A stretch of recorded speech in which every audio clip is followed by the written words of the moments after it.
Bally Sports Detroit, the heart of the fan.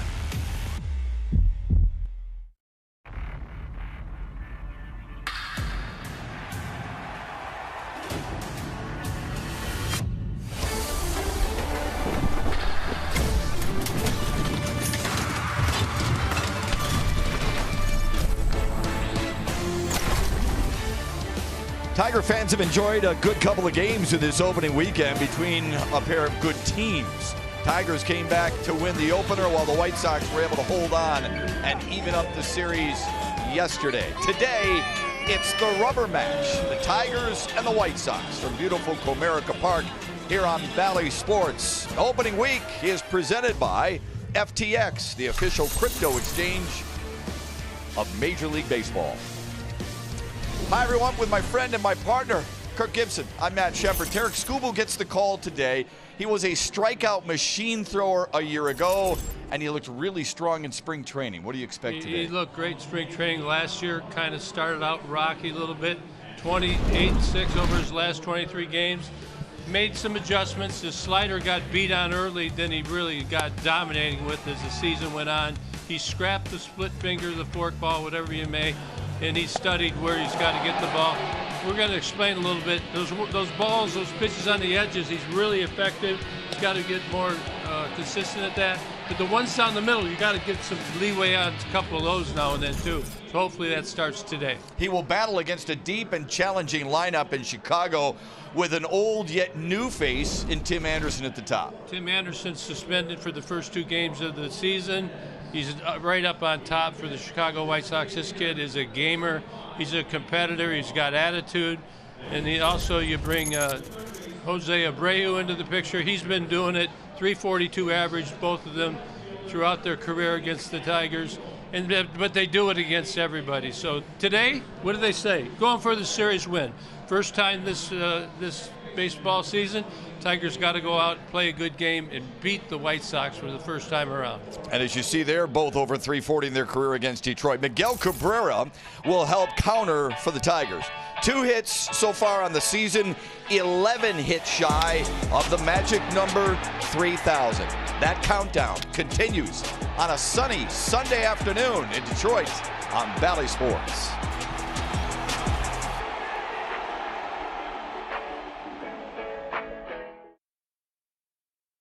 Expectations of what a bank can be come to Comerica. By Wallside Windows, we can do that. We are the factory. And by GMC, visit your closest dealer for exceptional offers all month long. Bit of a treat here for us again today. 2 of the best shortstops really in all of baseball. Offensively, defensively, they create havoc on the base paths as well. Tim Anderson for Chicago. Javier Baez for the Tigers.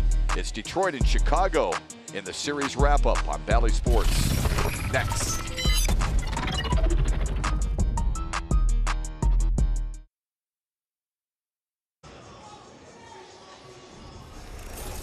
It is a spectacular Sunday here in Detroit. Clear skies for the most part. Sunny conditions. Still a little bit of that chill, but glad you're with us. Kirk Gibson, Trevor Thompson, John Keating, Craig Monroe. I'm Matt Shepard. 46 degrees. It'll get a little bit warmer than that as the afternoon progresses. Here's the Chicago batting order presented by your Metro Detroit Chevy dealers. Tim Anderson will lead off. Led Chicago last year in hits and runs, multi-hit games and stolen bases. Eloy Jimenez in the cleanup spot. He has 3 RBIs in the series. And season debuts for Reese McGuire and Danny Mendick at the bottom of the lineup. Let's take a look at the Tigers starting pitcher, Tarik Skubal. Tarik with an impressive season last year, 164 strikeouts. You can see he sets the rookie record.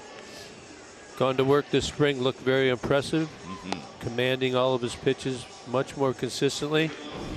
And he's a good one in the making. Here's the defense behind him. Robbie Grossman has 4 putouts in each of the first 2 games. Jonathan Schoop has made 2 over-the-shoulder catches in spectacular fashion. Matter of fact, A.J. Hinch mentioned before the game that Baez and Schoop up the middle have been exceptional. The ability to turn ground balls into outs for these 2 guys have helped spur on this team's defense. early on. It'll continue to get better, and we hope Tarik Skubal can say the same. Here's his first pitch of 2022, smack to left field. Anderson jumped all over the first pitch he saw this year into the left field corner. He trots in with a stand-up double to start the day. I was going to take the bet on whether he'd swing at the first pitch because he's very aggressive, and Tarik's trying to get this inside, not quite enough. You can see Anderson just aggressively, and this guy is very talented, and he's trying to pick up where he left off. Tigers will have to deal with this now in the first inning right away. Yeah, there's a little attitude. Yeah, I'm coming back. Chicago has scored in the first inning in both games in the series. Luis Robert foul tipped it into the glove of Tucker Barnhart.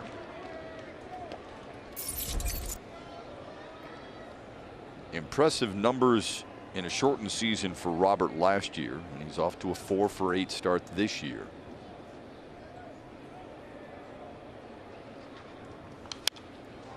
Now 0-2.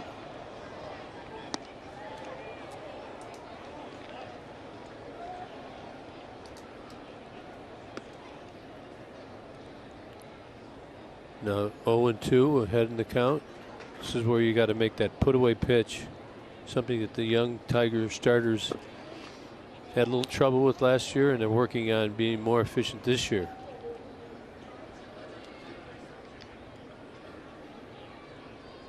Here's the 0-2 up high. Robert in 2020 won a Gold Glove. He was the second White Sox rookie to ever win a Gold Glove, the other being Tommy Agee in 1966.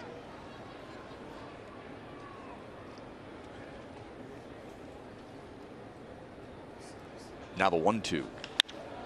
Drilled to center. Victor Reyes on the charge. They're going to hold Anderson at third. It's cut off by Torkelson. Chicago has runners at the corners.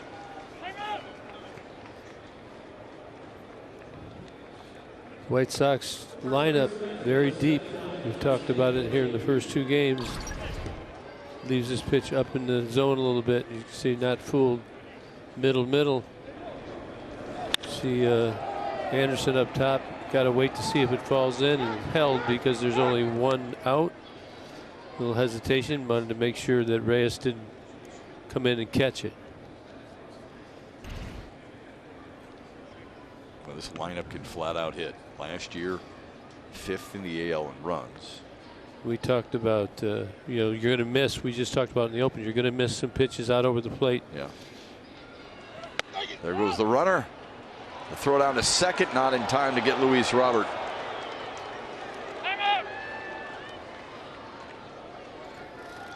Take a look here. It's pretty close. A pretty good quick tag. See if he didn't get him on the hip. But the White Sox have come to play today. He got his hand in there. Did he keep it on?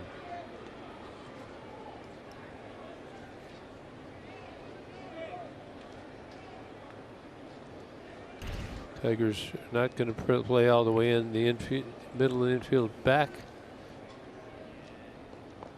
1-0 to Abreu. Foul back.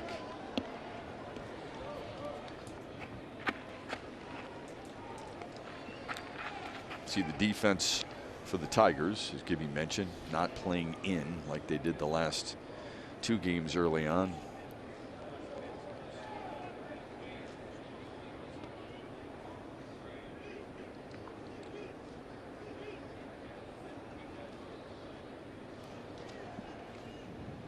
The 1-1 high and tight.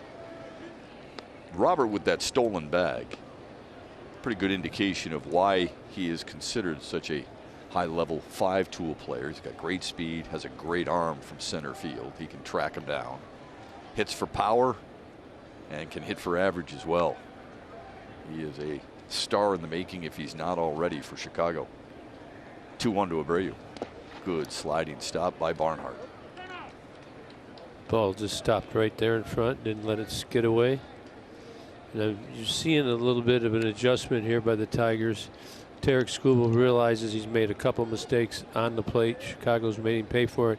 Now he's missed a couple inside off the plate. Now he has to find it right on the corner. So if they take it, he's going to get that strike. Then they're going to have to swing at some of these other pitches that are off the plate a little bit.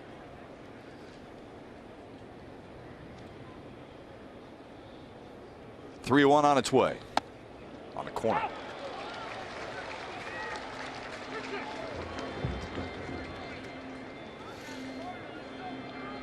Now Abreu is going to go to right center or right field if it's out over the plate. If it's in on him, he'll probably still try and do the same, but it's not going to go as deep.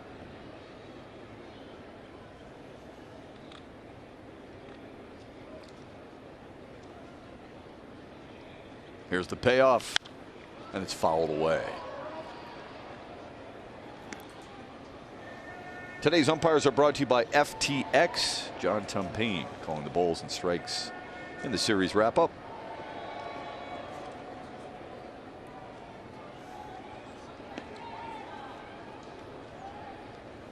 More oftentimes than not, Jose Abreu will give you a very solid at-bat. And he's smart. He picks up little nuances and habits that the pitchers display, and he figures the pitches out. Another 3-2. And another one fouled away. 95-mile-an-hour fastball. Abreu has been in this league long enough to know that if he just waits, makes a short pass to that ball, that he can always foul it into the stands. You can become very proficient at that as you implement it year after year after year.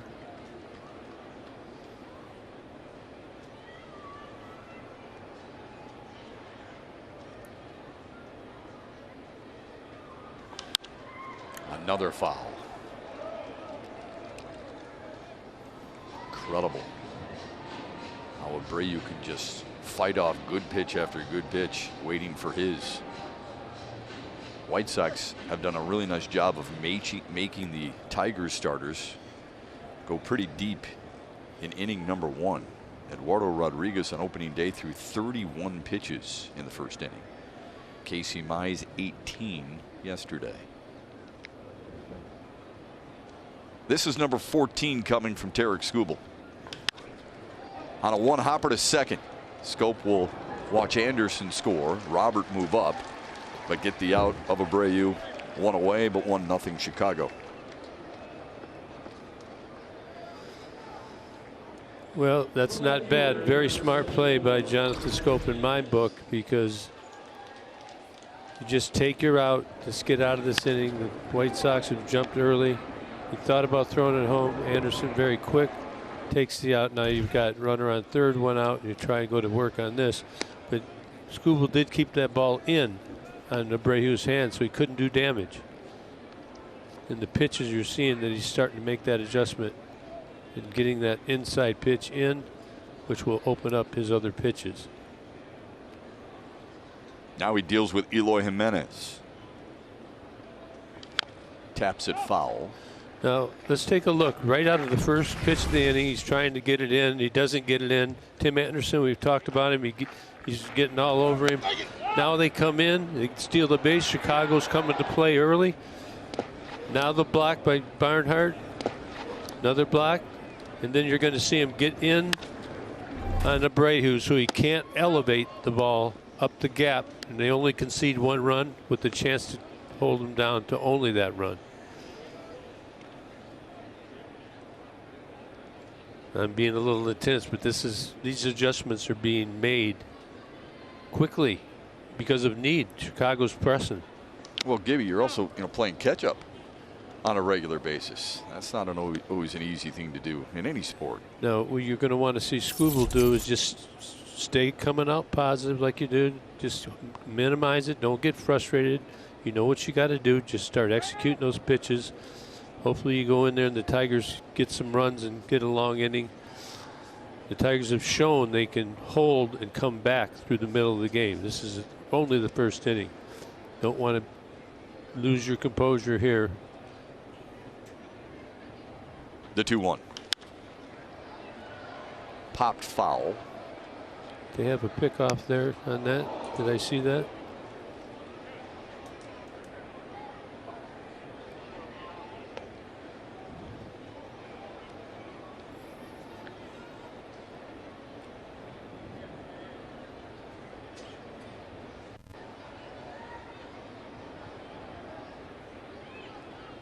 Here comes the 2-2. Another one pop foul down the right field line. Long run for Grossman, but he's able to get there. Roberts going to tag. The throw not in time. Some have to be saying, do you let the ball drop? I say absolutely not. You take your outs as you can get them. You only have to get so many. Take the bat out of their hand, take your out, get yourself on offense. But good job by Robbie coming all the way over. That's not easy on that track over there. Makes a decent throw. Chicago scores another. Andrew Vaughn swings through the first pitch from Tarik Skubal. Vaughn, the designated hitter, like he was on opening day. Came in to replace an injured A.J. Pollock yesterday and had an RBI. See that ball in there? He's learning.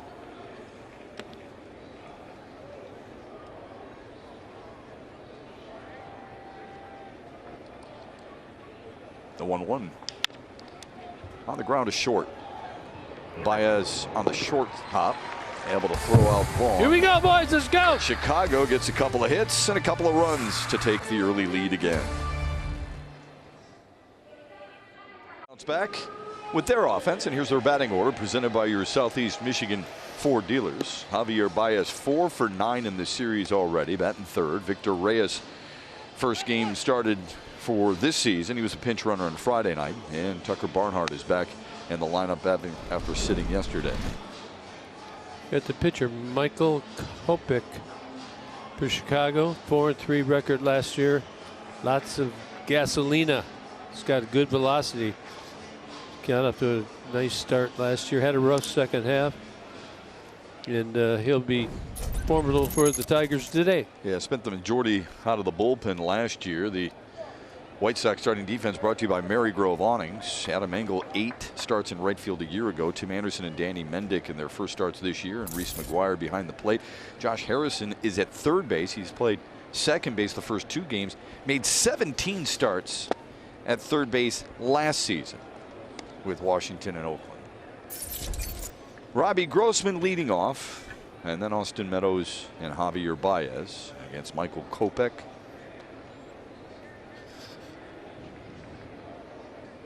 Second career start at Comerica Park.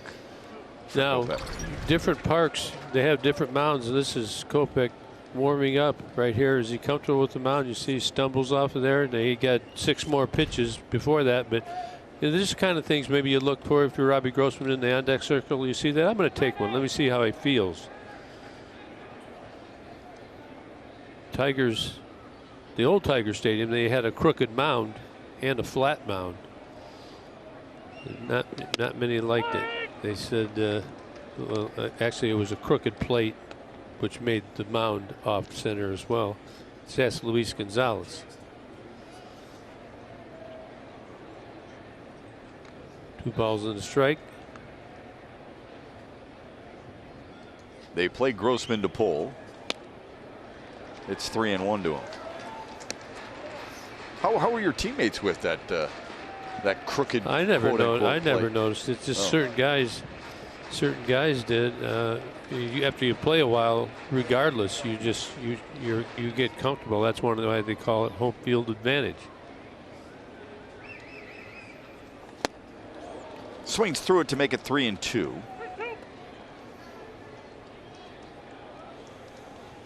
Grossman 1 for 7 in the series so far. There's got to be a fastball coming.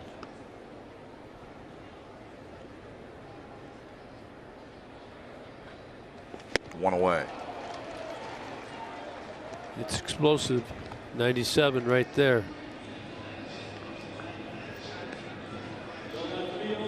Got to get it short as you can because it's coming quick. Down 3-1 count, gets a couple fastballs. Dismissed.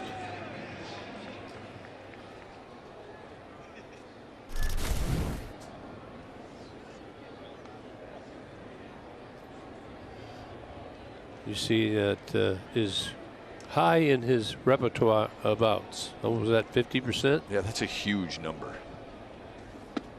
Now he faces Austin Meadows. Kopech is a guy who was Boston's first-round pick in 2014. He decided to sign with the Red Sox instead of accepting a scholarship to Arizona. The 1-0 to Meadows. To center field. Another base hit for Austin Meadows. Boy, has he been good early on, huh? His 4th hit of the year. Tigers have a 1-out knock. Austin Meadows is a guy who grades out with a very quick bat on pitches over 95, and there you just saw it.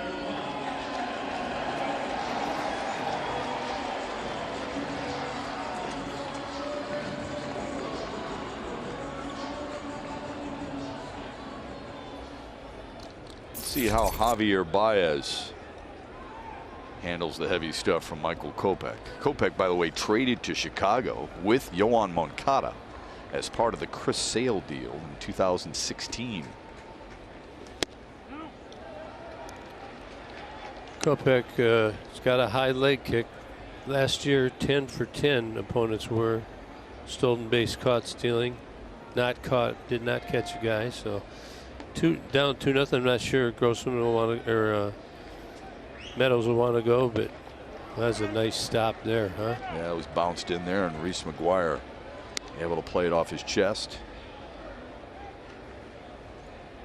Those catchers, you got to be on target. That came down in that dirt quick and just stopped it. Stopped Austin Meadows from advancing.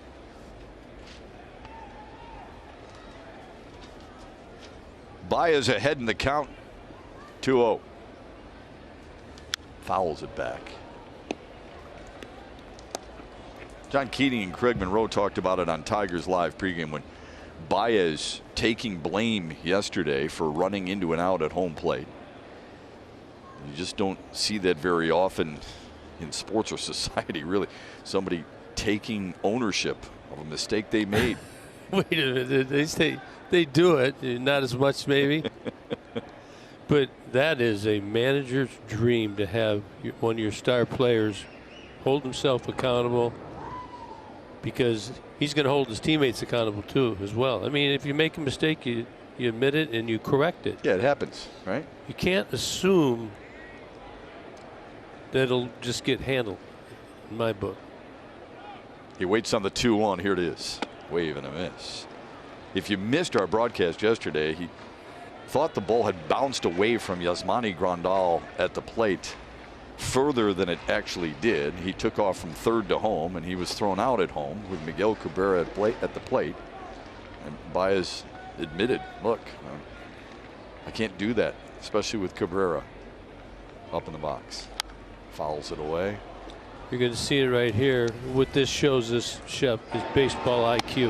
Okay, thought he had it. You don't want to make any outs. You're down.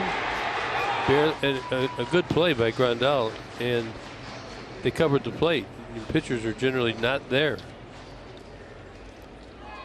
That was in the 6th. Detroit was down 4-1. They did score one more that inning, I believe. They did. That would have made it 4-3 had he made it. Now the 2-2. Fouled away. As a manager, knowing how aggressive he is, you okay with an out like that, or how do you take that? No, but you, because of the effort and everything, you don't bury him in the mound. I mean, I think you wait and you see if he does what he did, and then maybe at some point in a lighter moment just say, hey, you know, just to make sure we're on the same page, good try. I prefer we don't make any outs in that situation. Maybe you don't care. If you do, you got to admit it at some point. Look at him stay on these 2-strike sliders. But every manager wouldn't say that's a bad play.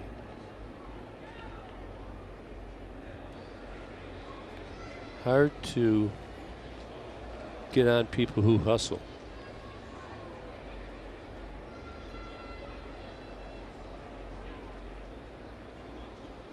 Giddy. Another 2-2. Now it's full to Javier Baez. So good or bad, he's fouled off a couple nasty sliders.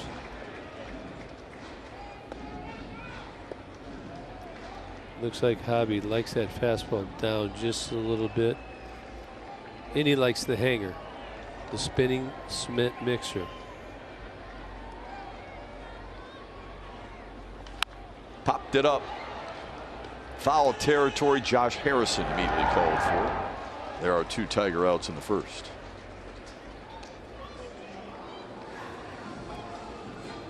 Hey fans, if Detroit scores 3 or more runs in this game, you can visit a participating Arby's location tomorrow and receive a free small order of curly fries. A long at bat for Javier Baez. He gives way to Jeimer Candelario.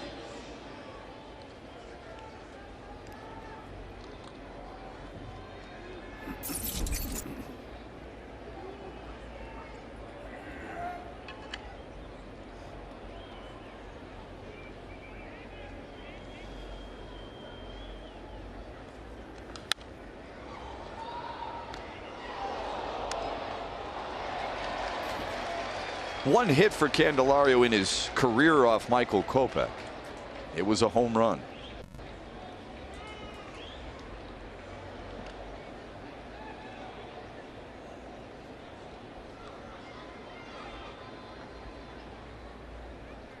The 0-1 to left field, but foul.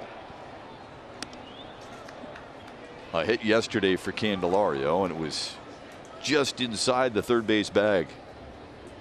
Down that third base line in the 6th.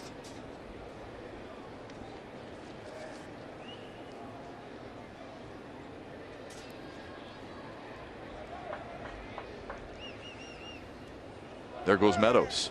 In the dirt, the throw from McGuire in time to get him.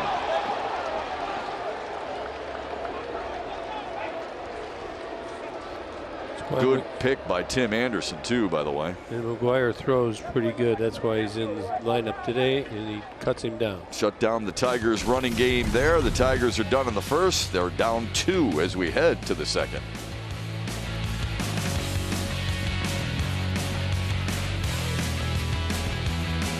Feeling better than he's felt at any point so far this spring, and he'll continue to work down in the minors as he works his way back into the Tigers rotation. Willie Peralta also threw 2 strong innings yesterday in low A rather. He's now moving up to AAA. He'll pitch on Tuesday, and then they'll take it from there as to how he feels and where his next move will be. He may even join the team in KC. Michael Pineda, he'll get another start in Toledo. Then they'll figure things out as far as when he's ready to join the team, if he's not feeling up to it, or there's a weather issue that causes a delay. He may wait until after the off day on the 18th, and there's still no news yet on Kyle Funkhauser, who's battling some back soreness. Hopefully he will be able to throw soon, Matt.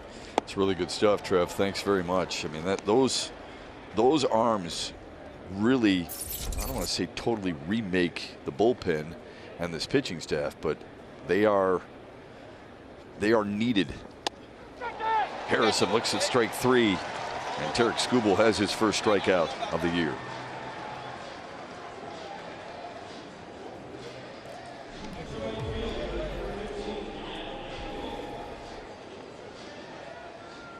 Tarik Skubal coming out aggressive, not going to duplicate the first inning, determined not to do that.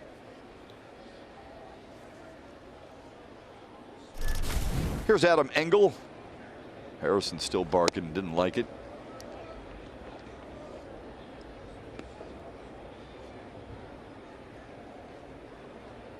We showed you earlier Skubal setting a Tigers rookie franchise record for strikeouts a year ago. Engel jumped all over that one, hits the stanchion, and cruises in with Chicago's second double of the day.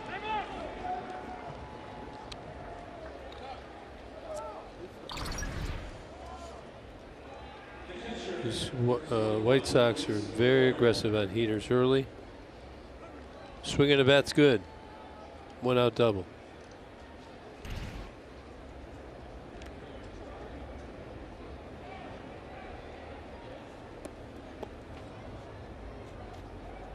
Here's Reese McGuire.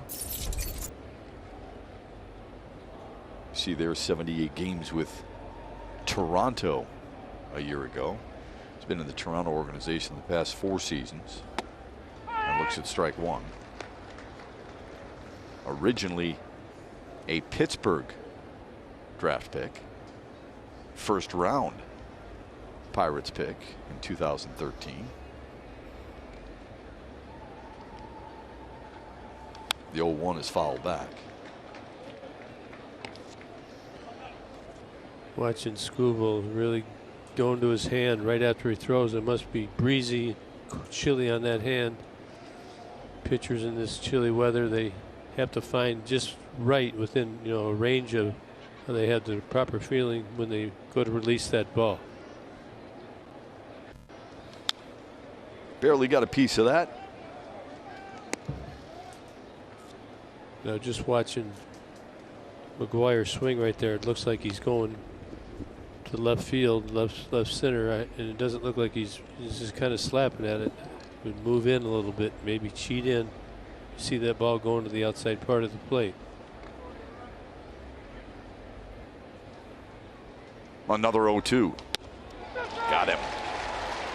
We'll do that. Couple of strikeouts for Tarik Skubal, both looking here in the second, 2 away.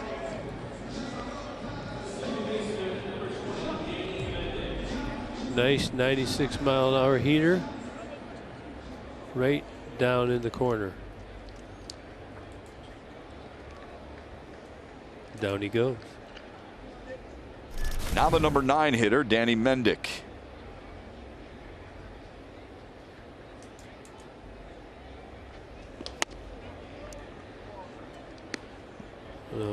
I'd make sure I go after Mendick and maybe cheat in to get a little bit from right field as well. It looks like Grossman is.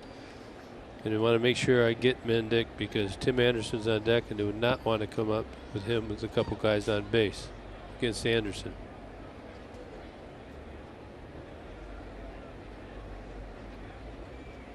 Here's the 1-0.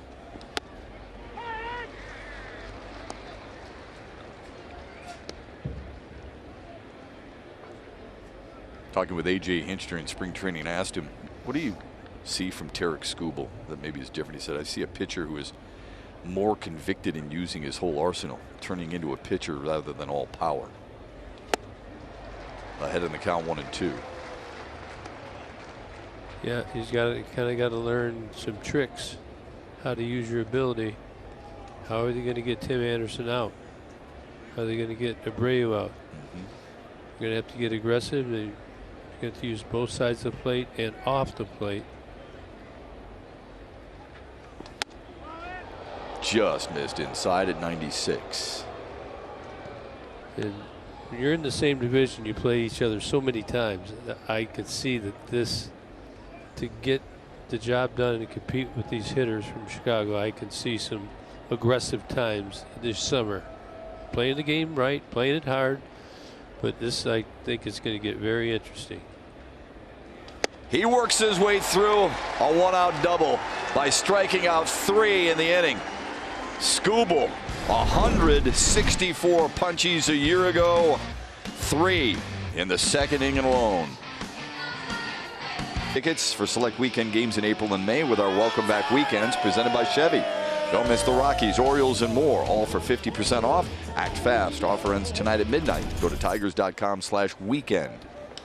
Jeimer Candelario pokes one to left field on the first pitch in the second. Eloy Jimenez is there to retire him, and there's one quick out. Yeah, that's one of the frustrating AB there when you're running back to the dugout. You one pitch, didn't really behind it. You want to have a good aggressive swing. He had all those pitches before the caught stealing, so get him next time. Couple of hits on the season for Miguel Cabrera. You saw there 11 hits shy of reaching 3,000. Take strike 1 at 94 down the middle. Take it out of the way.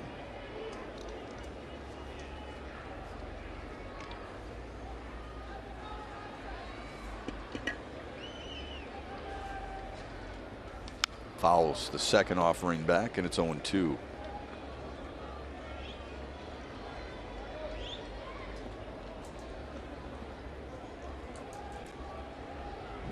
so many big numbers for Miguel Cabrera. You saw the shot of the home runs and the hits that he's achieved in his soon-to-be Hall of Fame career, but there are so many other big numbers too that he could brag about. Closing in on 600 doubles for his career. The 0-2 in the dirt. There's the doubles we were referring to. Just a few away from 600. The RBIs. He's got a couple of RBIs already this season. 7 away from passing the great Frank Robinson. Look at the names that he's about to pass. Oh, amazing.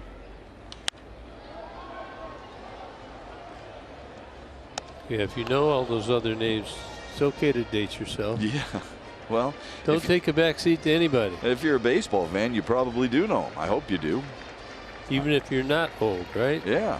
How do you not know Roberto Clemente or Eddie Murray?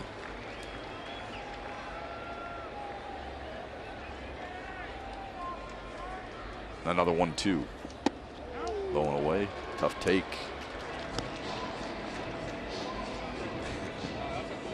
See Cabrera. Ooh. And then a chat with Reese McGuire, the Chicago catcher. Somebody said something like, that was kind of close there, Hall of Famer. Come on now.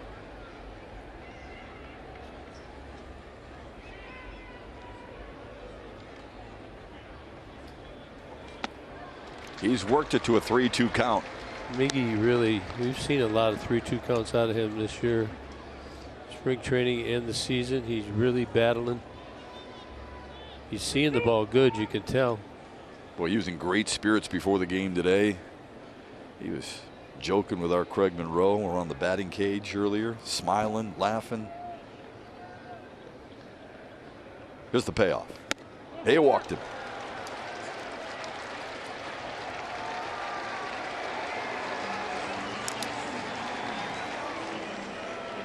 Now a message from your Southeast Michigan Ford dealers. Returning AZ Plan lessees can lease a 2022 F-150 for only $299 a month for 24 months. Only at your Southeast Michigan Ford dealers.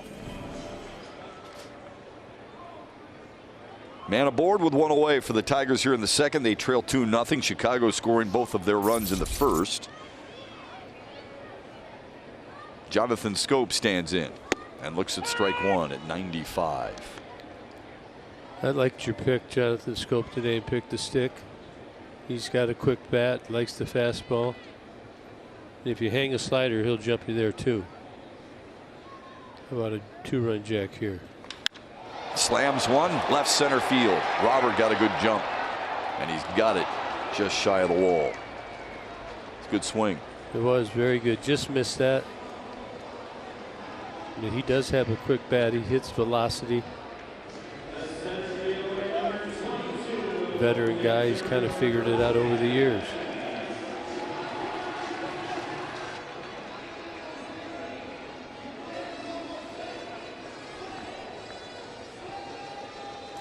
Here's Victor Reyes for the first time this season. He was a pinch runner Friday, didn't get in that bat.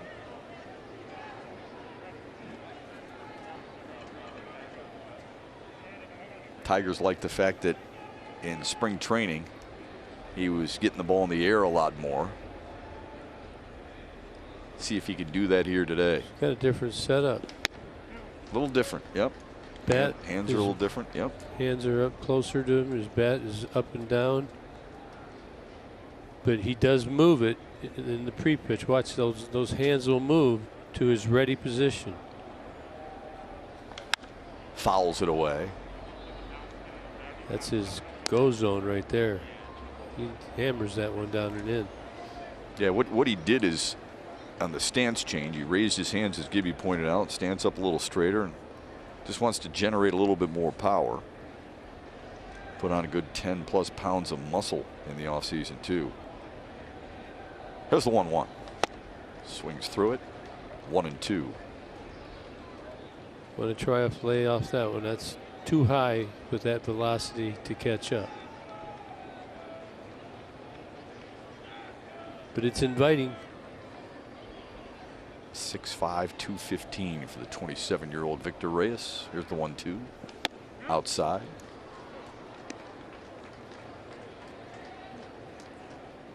So last year he was at 194 at the start of the season.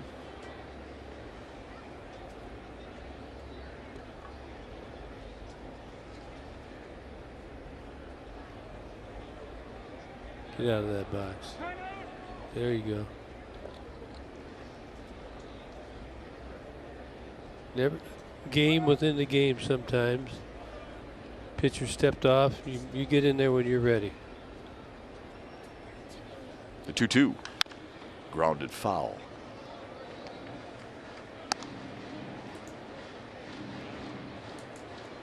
As a hitter, you have a routine just like anybody else. You know, whether you're playing third base, center field, catcher, pitcher, hitter.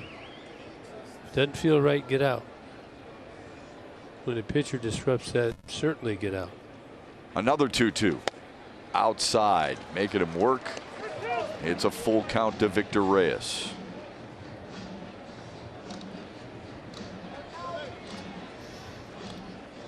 Be nice if Reyes could get on for Tork's first home run.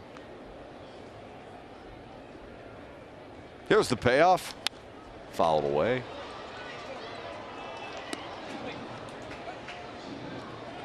Throwing in that pitch there, 79 miles an hour. Previous pitch was 90. He's been up to about 97 today. So you have to make those adjustments on what you see in about the blink of an eye at the plate. Another 3-2. Another one fouled away. He's battling, man. Kopech needed 20 pitches in the first inning.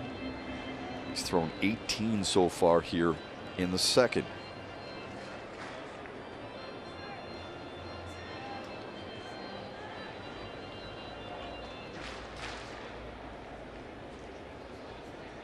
Get him, hang it.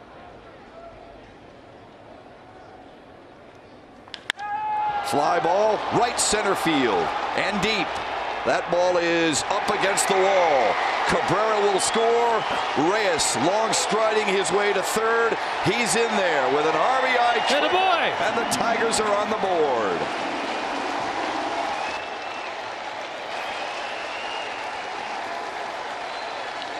He missed one earlier.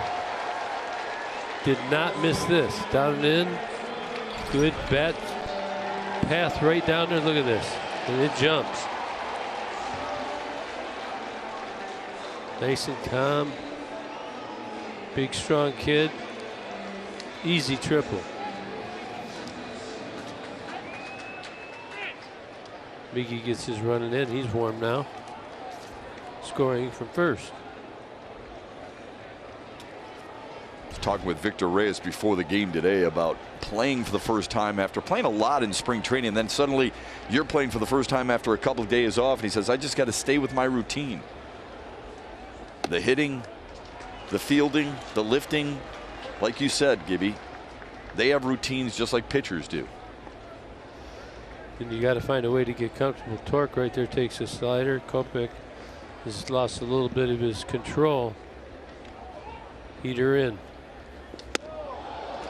2-0 to Spencer Torkelson, who had a couple of really good at-bats yesterday. Drew a couple of walks. Even the strikeout, his second strikeout of the day, he worked the count. Ended up swinging and missing at a 3-2. Now it's 3-0. Let him hit. Tigers are doing a good job of working this White Sox starter. 42 pitches here. You can see he's struggling with the slider. Tigers are laying off that high heater. See if AJ Hinch gives the green light. Couldn't take advantage of it, even if he did. The second walk of the inning allowed by Michael Kopech. Tigers with runners at the corners for Tucker Barnhart.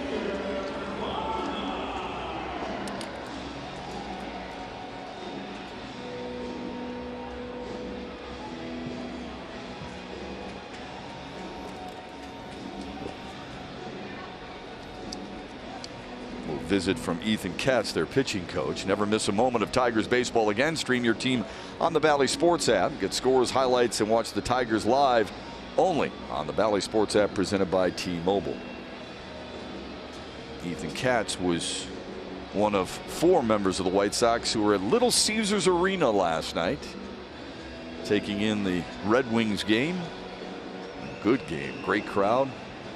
Liam Hendriks, Lucas Giolito, Vince Velasquez were the others. I was talking with Liam Hendriks and Lucas Giolito about that before the game today. They loved that facility, first and foremost, and Giolito said, man, it was electric there.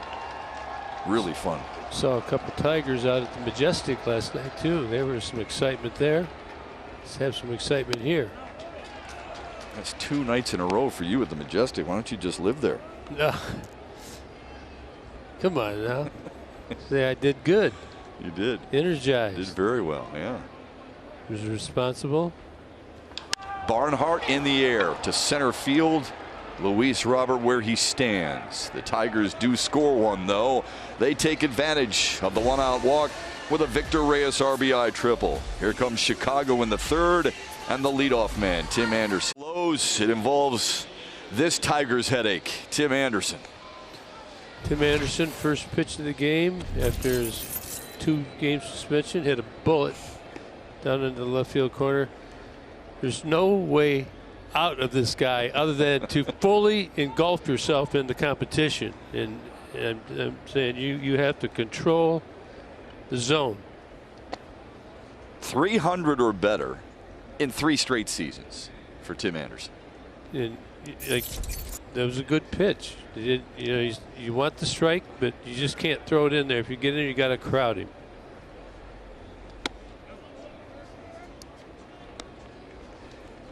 I said to him the other day, how much are you chomping at the bit there? He says, hey man, you're going to see me Sunday.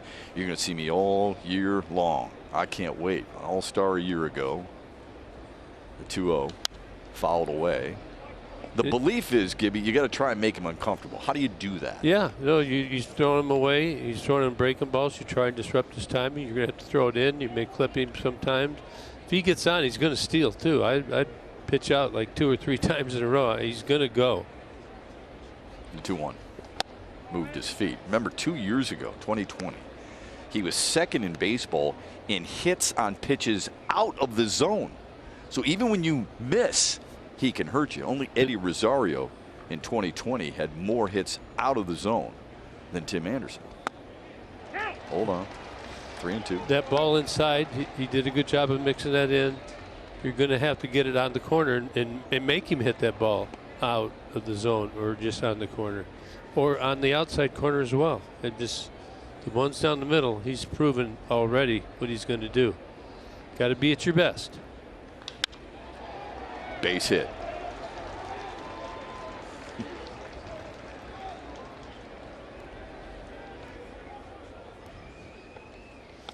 You got him with the single here. Good at bat, 3-2, good battle. But Tim Anderson just, you want this inside. Didn't get it quite in there, but now you're going to have to manage him on the bases. Just never phased, is he, Gibby? I mean, he's just one of those guys you look at him and you think he's going to get a hit every time. He's a cool customer. He's got game. Yeah. Good stop by Barnhart. Otherwise, Anderson is cruising into second base. Skubal that time with a real quick delivery to the plate. So when you're a base stealer, you don't always have to go because you can affect the pitcher, making him rush. And Tim Anderson would be one of these guys. The 1-0.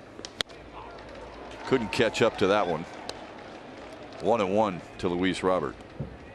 And also you're trying to get the fastball for your fellow teammate at the plate.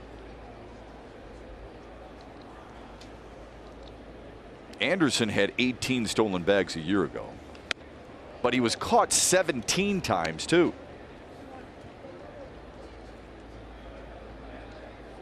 Or 7 times rather, not 17. I misspoke there. 2-1 to Luis Robert. who singled, stole a base, and scored in the first.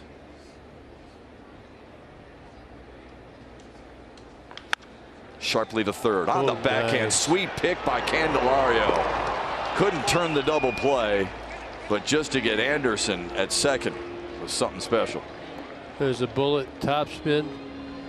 Candy did a good job of reading this. He held his ground, got that glove down, and came up. Look there. Made sure he made a good throw. Unable to turn it, but got you out. And got Anderson off of the bases, but now they've got Luis Robert there, who's pretty quick and has a stolen base already.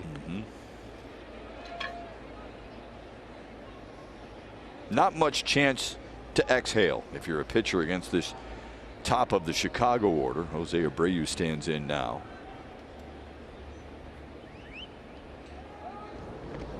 Now Abreu is a guy that, because of his experience, if you're thinking about throwing him in, he will cheat on you in there too. So you just have to. These are all the things you got to think about as you go through pitch selection. By that I mean he'll line up normally. When that arm comes up, he'll just open that front side and keep it fair. Tiger's going away. Inside 1-0.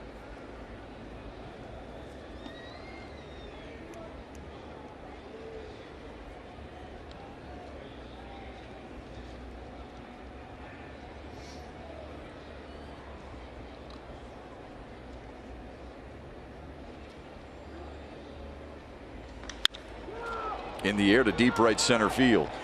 Grossman at the wall over his head.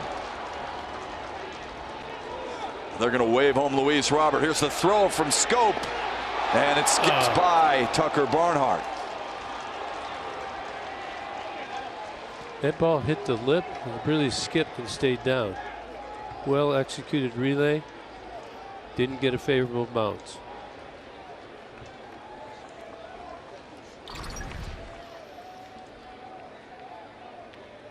Abreu's got that big pop and that wind tunnel alley out there. Robbie Grossman almost catches it.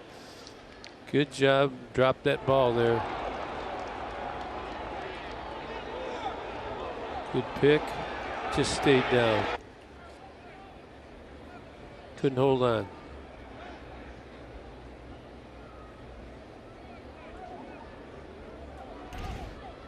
Chicago reclaims the 2-run lead. Looking for more with Eloy Jimenez. Bends out of the way, 1-0. The RBI double for Jose Abreu. His first RBI of the season after boasting 117 a year ago.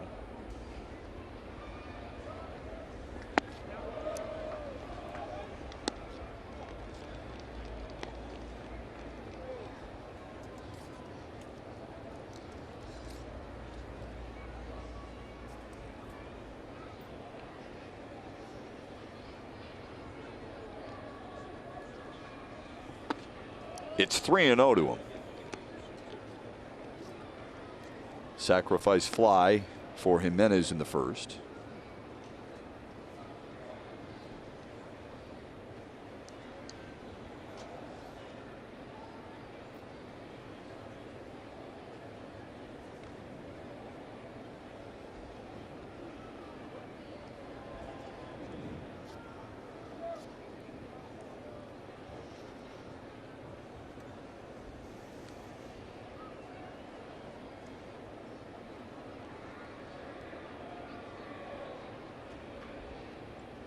Here's the 3-0 in there for a strike.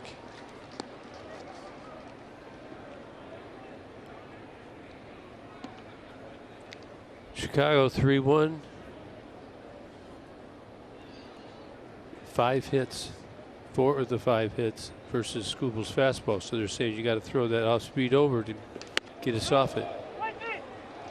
And he walks Jimenez. 3 of those 5 hits, Gibby, are doubles. First walk allowed by Tarik Skubal today. You get a visit. Here comes Chris Fetter.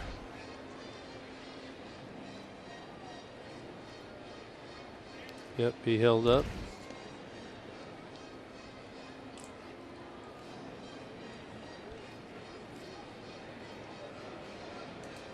You wonder how many people will read into these early starts for Tigers pitching compared to the spring training, shortened spring training, and the inability to get really the type of work that they're used to getting in a longer spring or regular spring training. Well, every team's really got the same circumstances to deal with, and there's a lot of factors and really around baseball. You might say the weather in certain cities has something to do with it. Maybe you caught rain in spring training. You know, somebody's starting, they don't get to go as far. They got to go in the bullpen and do the extra. But I guess the theory is at the end you all have equal opportunity, and hopefully that's the truth. And the Tigers come back and win this game, get onto a nice streak. Yeah, usually you'd like your starters in spring training to get what, 6 starts or so? 6 or 7? Usually you want to get them up to 90 pitches. Right. Then many staffs like to pull them back, like to 70, 75, and then have their first start of the regular season. Vaughn fouls it back. It's 1-1 to him.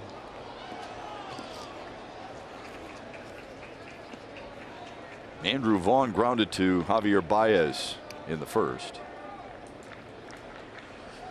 Double play. Let's get one.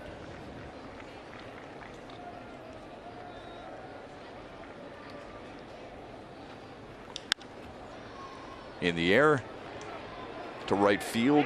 Robbie Grossman in foul territory. Abreu able to tag and move to third, but there are 2 away.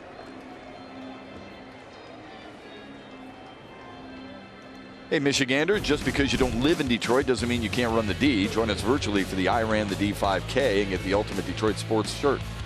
Sign up for the virtual race and we'll send you the shirt, race bib, and medal. For more information or to register, go to runsignup.com/I Ran the D.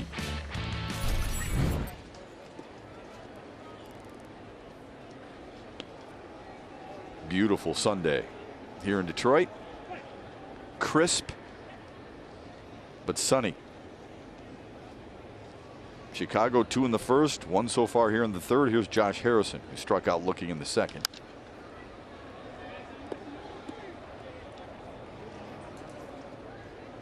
Harrison at third base today. He started the first 2 games of the series at second base. Talked to Josh down in the White Sox clubhouse, feeling good. You remember he had the Achilles or the ankle injury here in Detroit. A couple years later, he's healthy and ready to go. Another nice backhanded play by Candelario, but he can't come up with it after it's scooted out of the glove. Boy, he had it for a moment. It scores Abreu, and Chicago pads their lead. It's now 4-1. Ball's hot. It's got some topspin on it. Looks like it was close to the lip right there. And Candy got eaten up. The topspin. They score another.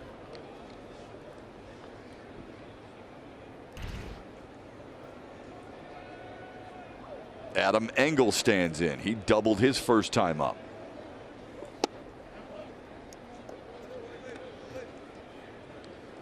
Seventh batter of the inning for Chicago.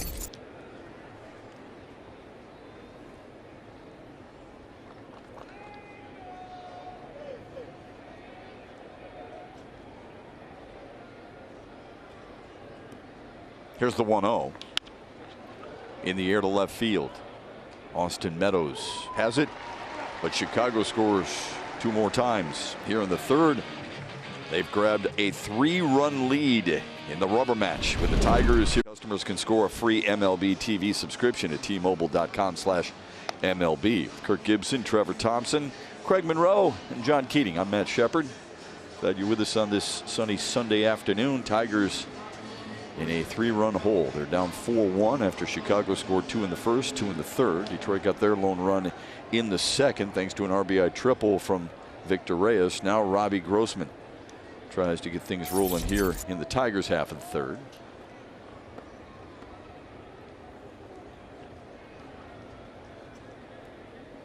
Grossman, Austin Meadows, and then Javier Baez to face Michael Kopech. Tigers had Kopech on the ropes last inning, but let him off. We only got one out of that, and then went on to score again to take a 4-1 lead. At least 20 pitches in each of the first 2 innings from Michael Kopech, who had Tommy John surgery in 2019, or 2018 rather. Missed the 2019 season and opted out of 2020.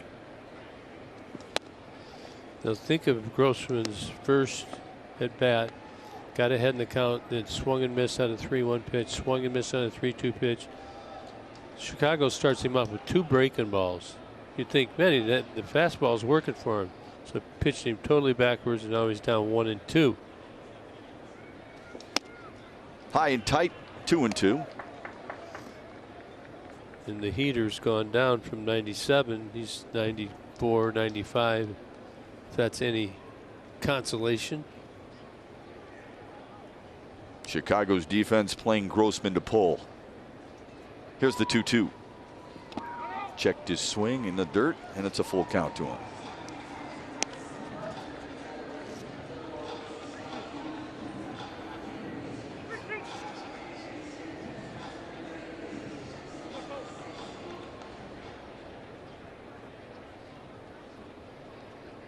Dylan Cease, who was so good yesterday for Chicago, got the win. Here's the 3-2. Grossman down swinging for the second time today. Brings up Austin Meadows. Time for Chevy's strongest player. This is how good he is against guys who throw gas. That's measured by 95 plus. Look at his slugging percentage up there among the league leaders. Pretty good names up there. Yeah, I think most people would be surprised. Will Smith, but he's a really good looking catcher for the Dodgers. Meadows singled his first time up and was caught stealing. You know, watch Meadows when he takes. Real calm right now.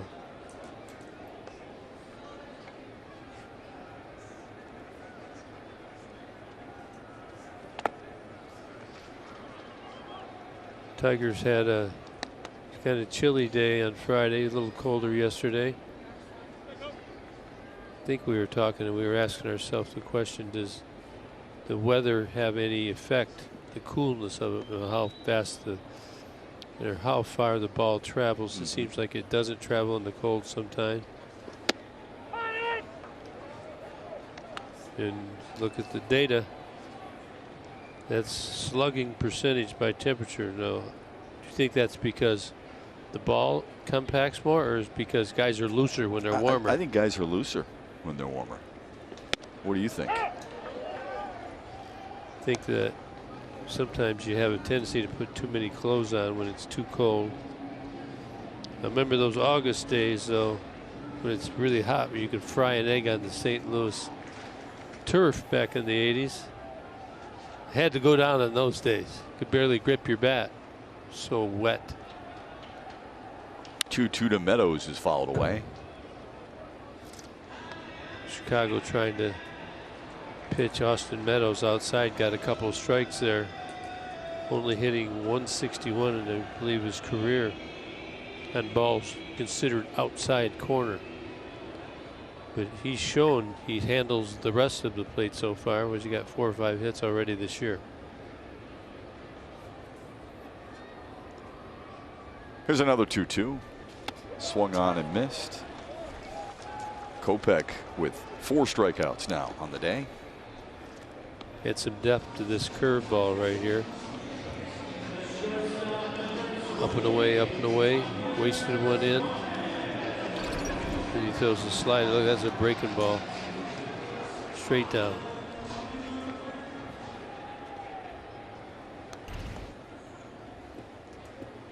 I don't think Austin's got to look at that pitch till right there.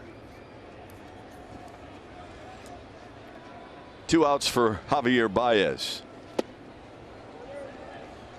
feeling that curveball in Yeah, there. he sure is. That curveball at 76 to get Baez way out in front. He popped up to third his first time up.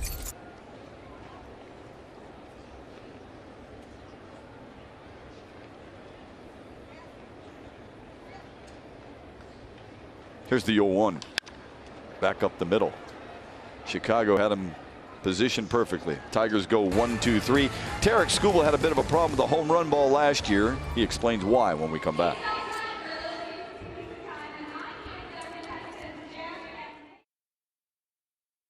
And sometimes if I don't get them up there, they're gonna hit them out of the park. If you look at, historically, Garrett Cole's given up home runs, Verlander's given up home runs, so it's not a bad thing if you can limit them to solos.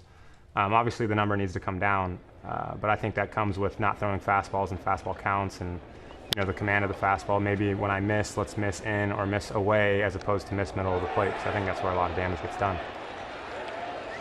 Tarik Skubal joining us in spring training earlier this year. White Sox get a break here early on in the fourth. On the very first pitch, Javier Baez pulling Spencer Torkelson off the bag.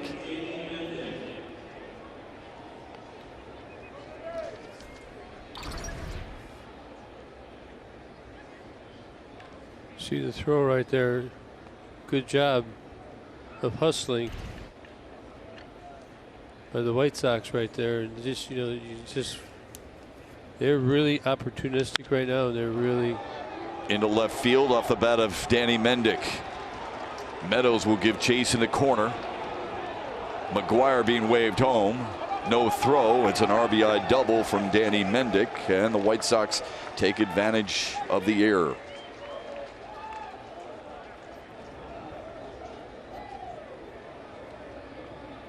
Again, the White Sox hitting that first pitch.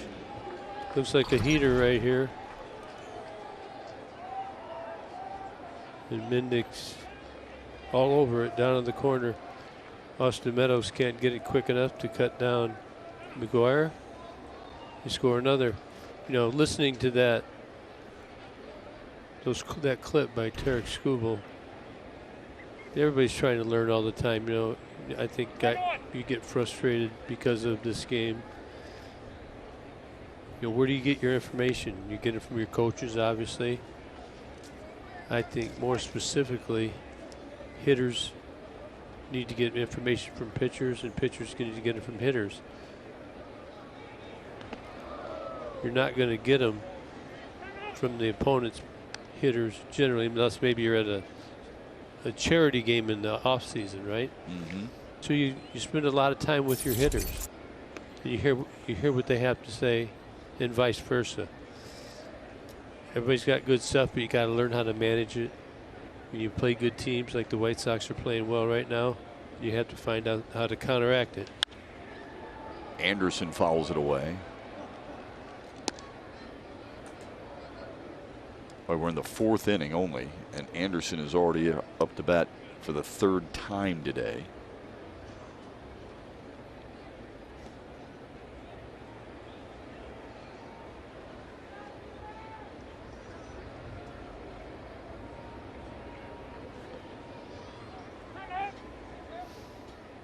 Doubled and scored in the first, singled in the third.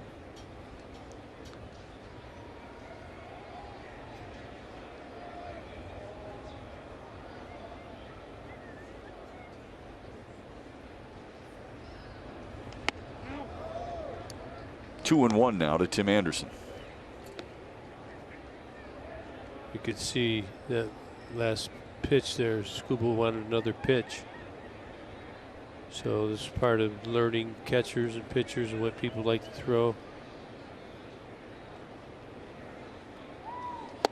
Swung on and missed. Anderson is such a good story, Gibby. It shows you just how far you can come from a smaller school and how scouts can find you. He played his college ball at East Central Community College as a sophomore, led Division II players with a .495 average.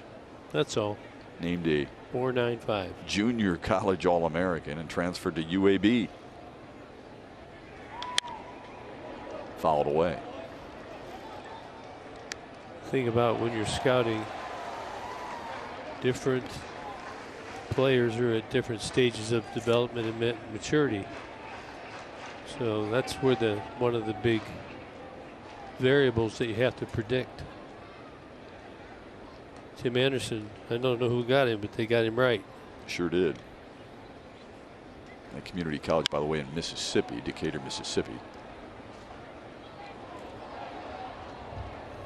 And then to become a first-round pick of Chicago.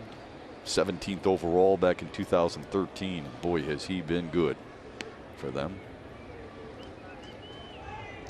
Well, Mendick was thinking about stealing right there. Tarek School's got to keep a good eye on him.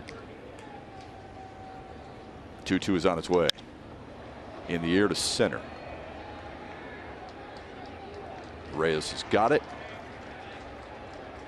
And Mendick forced to retreat to second.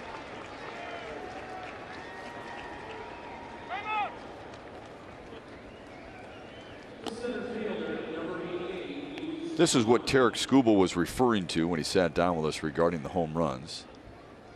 34 to right-handed hitters, as you see there. And on top of that, you know, this goes to the fastball, right? I mean, he's a fastball pitcher. Those things happen.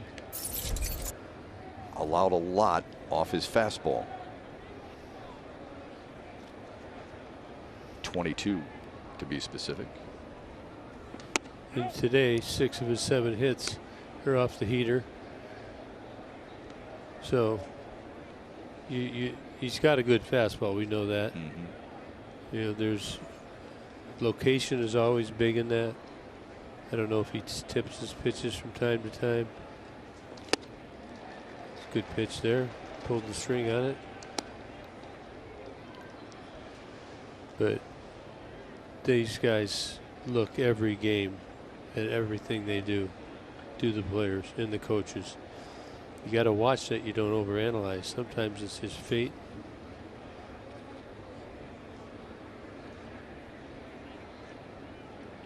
The 1-1 to Luis Robert. In there for a strike. Robert 1 for 2, but he scored a couple of times.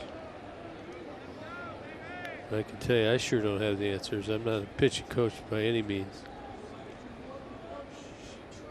But you can see yesterday in Casey Mize, those guys are really want to do well. To right field on the line. Grossman has it. There are 2 away. Mendick moves up to third.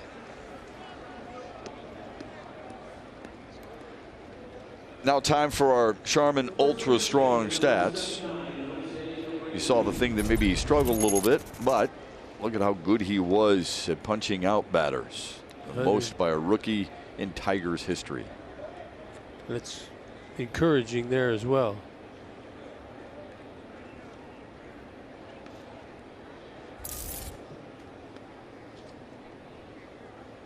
You just say as a hitter, the way you practice your routines.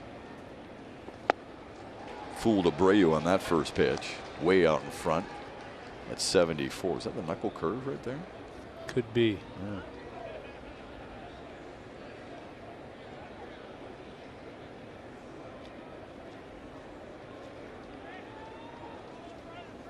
RBI double his last time up, Jose Abreu.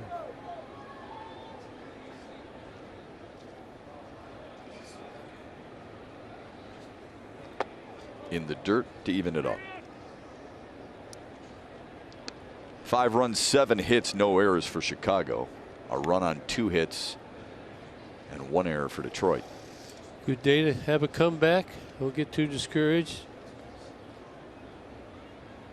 Tigers have been behind in the first 2 games of the series. Come back really in both of them. Didn't get it done yesterday all the way. Good pitch there. Skubal ahead in the count after throwing that sinker at 93. It's after a couple of breaking balls down in on his feet. And Kyle Crick starting to warm for Chicago. Saw him earlier in the series.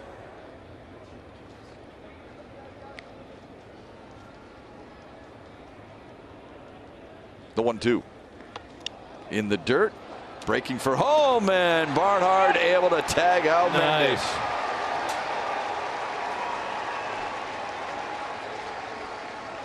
Tag him with his bare hand, I believe.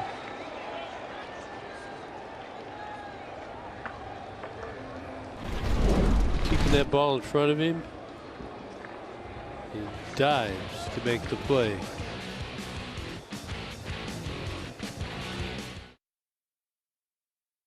Look at Tucker Barnhart's had a lot of activity. Look at him shutting up that 5-hole right there, keeping the ball in front of him all game, trying to pick inning, do it right there. He was going to go to third again, and here's the way you end the inning. Kept that ball far enough in front of him so he could make the tag. I know he was at first thinking about throwing it to Skubal, but able to get back by himself. Good play. Sure was. Now the Tigers try to answer here in the fourth with Jeimer Candelario, Miguel Cabrera, and Jonathan Schoop. The 4, 5, and 6 hitters for Detroit today. I was going to say this, Chicago's been very active and they've been very aggressive, and they've gotten out of the Tigers for 3 straight games. Tigers really they scored late. They haven't scored a lot of runs. They've been scrapping it together. They've been battling. Sometimes when you don't hit, the defense falters just a little bit. Today, maybe a little hiccup. You could have made a play or two more, but they got to find a way to get those bats rolling and make a comeback today. Scored 5 runs on opening day for the win. Elvin Rodriguez warming for the Tigers, and then held to 2 runs yesterday in the loss. Let's look at Tarik Skubal. He's really cares. 1-2 to Candelario. Spoiled it. He kind of wears his emotions on his sleeve a little bit. You can see he's frustrated. He wants to do so good, and he's going to do good. He's got it. On the iPad, studying a little bit.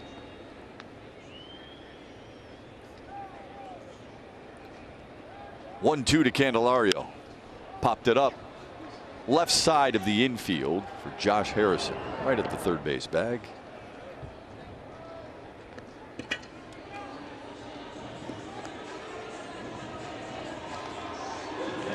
Here comes Miguel Cabrera, who has scored the Tigers' lone run today.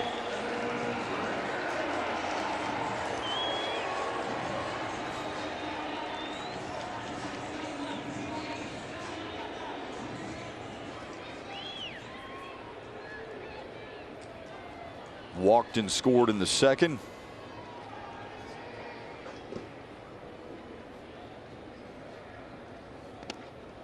In the dirt, 1-0.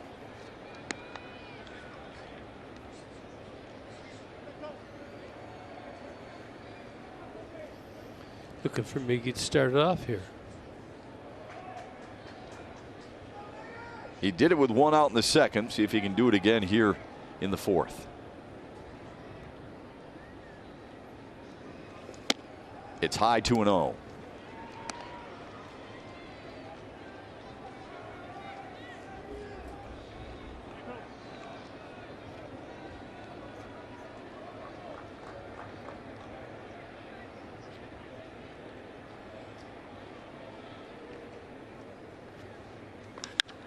In the air, deep left center field. Drifting over Robert. Oh, and there's a near collision. I guess they did hit each other a little bit. Jimenez kind of rolled over. You saw some funny stuff at Comerica Park a year ago between those two, and maybe Eloy Jimenez was acting a little bit there. Pretty good. It's just the ball keeps drifting. They're both calling it. Probably don't hear each other. They hit pretty good last year. This not as bad. Well, last year, remember, the ball was in left field, and Robert shifted from center all the way over to left field and caught it in front of Eloy Jimenez, who just kind of put his hands behind his back and stared at his teammate a little bit. Yeah, well, when you're calling it and you don't hear that your teammate, sometimes you can call it at the same time. Jonathan Schoop hit one to deep center field, his first time up. Robert caught it a couple of steps away from the wall. So how did you score the Miggy play? How did I score? This one to right center. Will it get down? No, it won't. It'll be chased down by Adam Engel. The Tigers go 1-2-3 for the second straight inning. When we come back, Tucker Barnhart on playing for A.J. Hinch, what it means to play for a catcher and why it was important to him.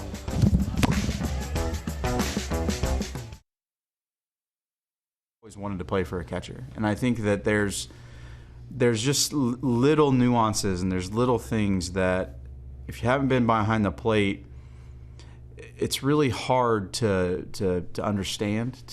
I mean, you may see it, you may think you understand it, but it's just hard. I mean, there's like having to separate the offense from the defense, having to be able to manage a pitching staff and also contribute offensively. Like those things, if you haven't been through them, it's kind of hard to relate to them, I think.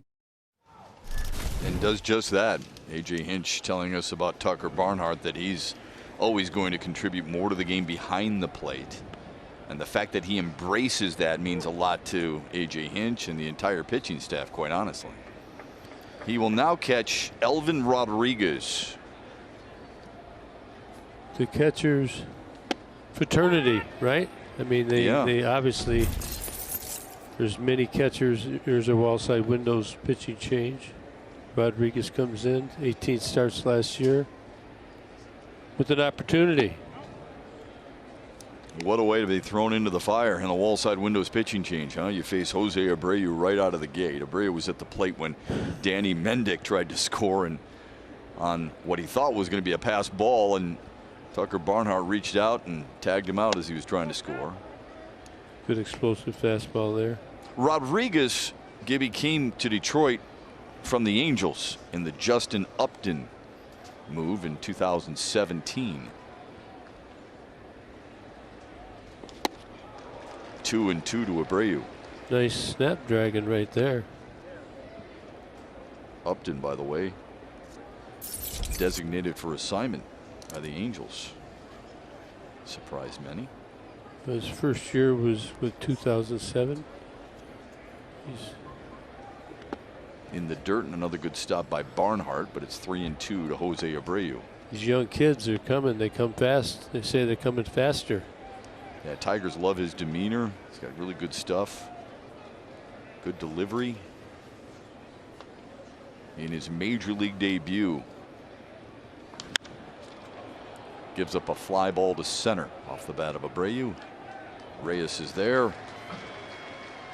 And a deep breath for Elvin Rodriguez now.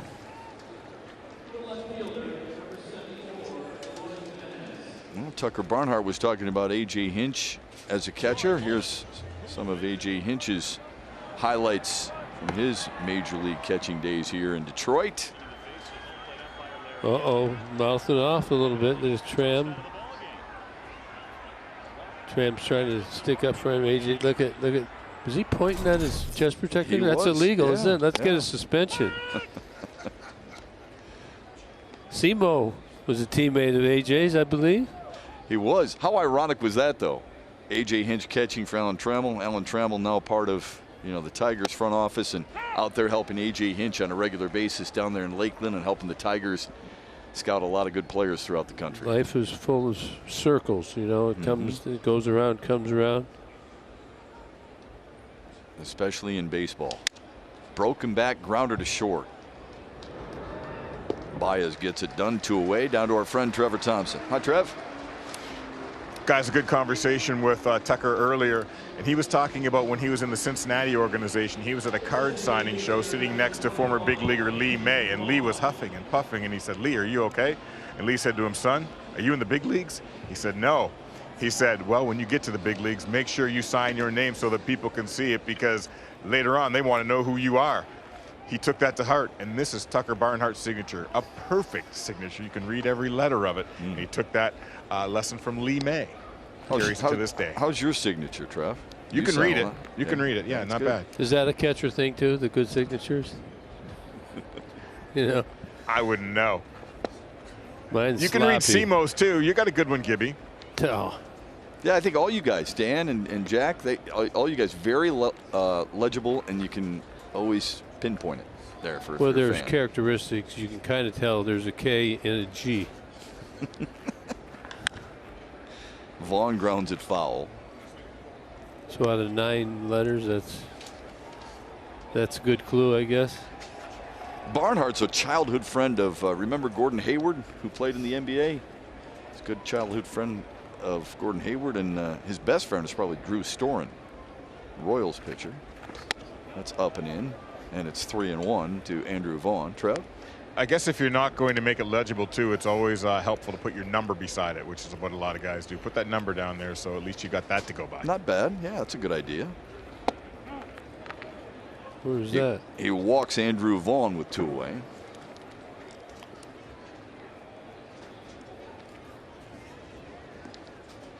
To Trev's point, Barnhart's your typical Midwest kind of guy. I mean, he's very approachable. Lives in Indianapolis.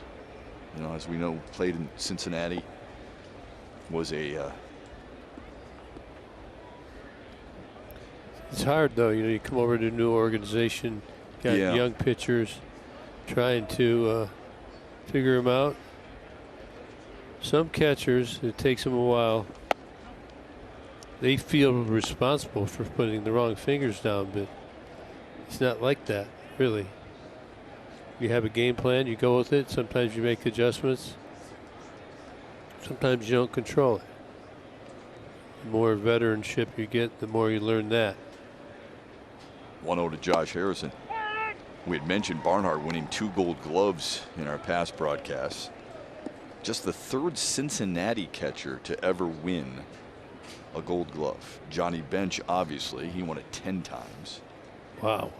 And Johnny Edwards is the other in 63 and 64. Tram would have got all those probably. I bet. Yeah. He's really good at that. Tigers looking to hold the White Sox here in the top of the 5th, 5-1. The 1-1 to Harrison. Grounded to second. Jonathan Scope. Easy does it. And a nice debut for Elvin Rodriguez. Craig Monroe joins the conversation on the other side. The young buck, here he comes. Victor Reyes looking good with that new stance, Simo. Yes, he is. He's dropped those hands a little bit. He's trying to create more of a little loft in his swing, trying not to hit so many ground balls. And this at bat here, when you're battling, trying to play and get in the lineup every single day, you have to take advantage of your opportunities. And there's a pitch, 97, down and in. Victor drops the head down on it, get the barrel to it, and drives that ball in the right center gap. Nice piece of hitting. And he hopes to do the same here to start the 5th. It'll be Reyes, Torkelson, and Barnhart. Craig Monroe, our teammate, joining us here in the booth. Boy, Chicago's pitching has been pretty good so far here today. It truly has, and they are who we thought they were. This is a class of the American League Central, and against this kind of team, you have to play your best baseball. You have to play clean baseball. Tigers a little sloppy today, but they're still in it, and they always continue to show that resilience. So you know they're going to play the 9 full innings, as Jim Leland would tell us. Play 9 full, and he'll take his chances. And see what happens, huh? Yes, sir. Yeah, you can't get discouraged. The Wallside Windows pitching change, Kyle Crick makes his 2nd appearance in the series, taking over for Michael Kopech here in the 5th. Kopech lasted 4 innings, gave up a run on a couple of hits, and struck out 3.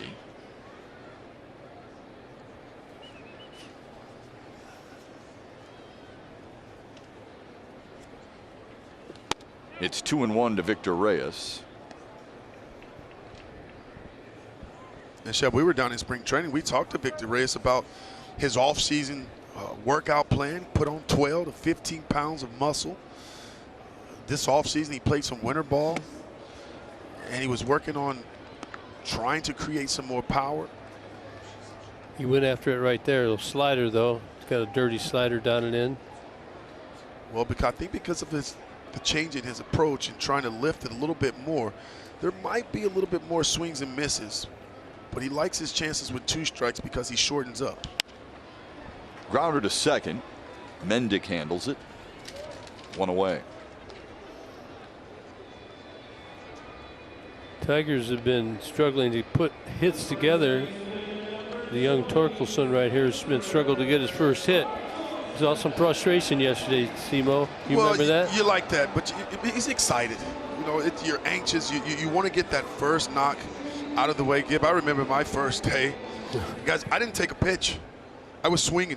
I was in swing mode because you're so excited about getting that first one. Can't be breaking those pearls on the ground, though. Those brand new bats, the big league bats. Huh? They're pearls. I don't worry about this young man, though. I love his approach. Yeah, I agree. He's also showing patience. He's gotten on base via the walk. He's not overwhelmed by being in the big league. Listen, he's going to be fine. This young man has hit every place he's been.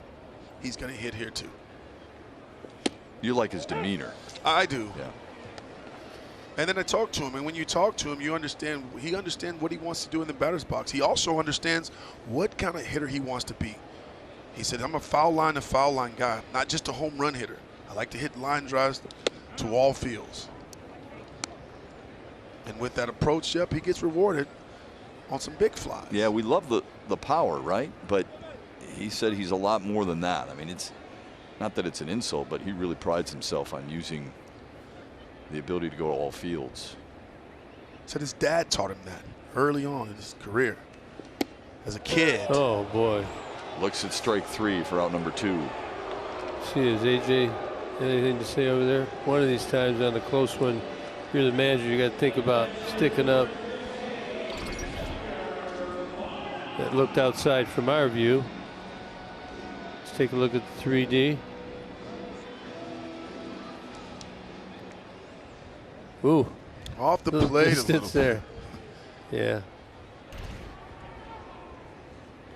That's it's a tough break right there. Had a good at bat, really. I mean, he's got 3 walks now out of 10. 300. It's just, you just got to make sure you look at it the right way. You can't be critical of yourself. That was a good at bat. You got to take that one back. Say, I'm going to get him next time. Tucker Barnhart flew out to center his first time up.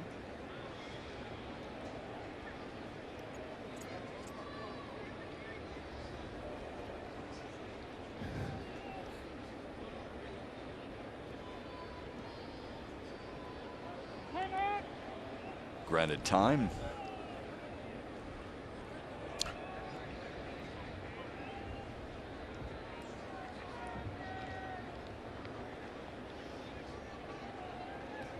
The 1-1 chopped up the middle. Good range by Harrison. Throws off balance on a whale of a play. Josh Harrison, wow. Huh? Where'd that come from? What a play. Heck of a play. And the last 10 Tigers have been retired in order. Barnhart sniffing his first hit as a Tiger, only to be denied by Josh Harrison's range. This is brought to you by Rally House Detroit, your city, your house, Rally House. By FTX, the official crypto exchange of MLB. And by Comerica Bank. Raise your expectations of what a bank can be. Come to Comerica.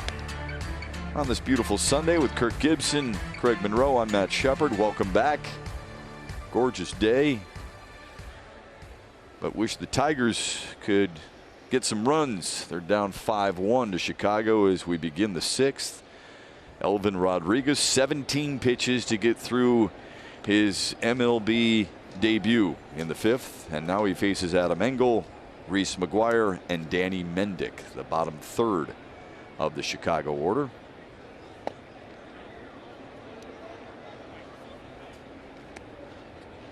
White Sox, Matt Foster up. They're going to go through their schedule of pitchers. Tigers looking to get out of here quickly against the White Sox. Rodriguez got a kind of a nice, slow, and a lively ball. You can see motion slow, and it comes out of his hand pretty good. Keeping it down in the zone. Except that one. Yeah, but it looks like, too, given with his delivery being so smooth, when he does release it, the ball jumps on that hitter. Sneaky. He's got that sneaky fastball. Added a slider to his repertoire a year ago. The 2-1. Grounded foul.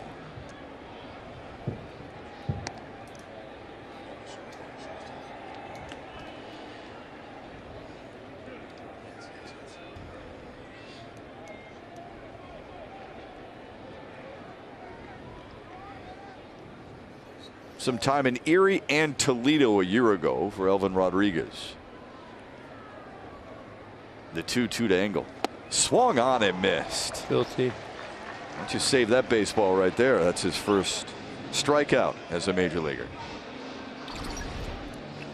Well, you like this young man's makeup. You like the stuff. It's a fastball, 94, 95, and then that's that nasty breaking ball. But take a look at the delivery. There's some deception in that delivery. Gets up high, but then there's a little pause right there, and that little pause disrupts the hitter timing, and that's how you can keep hitters off balance, having a little deception in your delivery. Now he faces Reese McGuire and starts him off with a strike. A fastball at 92. His fastball clocked at as high as 96 a year ago. Fouled away, quickly ahead. And when you face Tarek Skubal, then you come in and face Elvin Rodriguez. It's a little different. Is a left-hander to a right-hander. You got different motions. So pitchers need to take advantage of that situation, and there goes another. Back-to-back strikeouts in the inning for Elvin Rodriguez.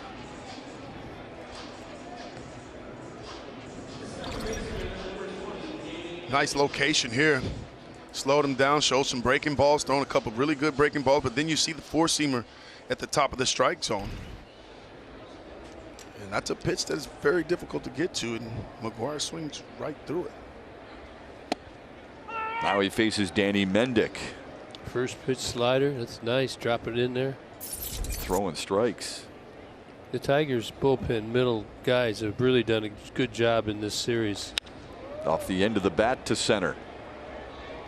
A clean inning for Elvin Rodriguez on a quick one too. Simo, we'll see you on Tigers Live with Keats. All right. All right, sounds good. Thanks. Come on, Tigers, buddy.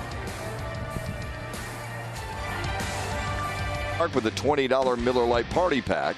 Get tickets to see the Tigers take on the Red Sox tomorrow through Wednesday, starting just $20.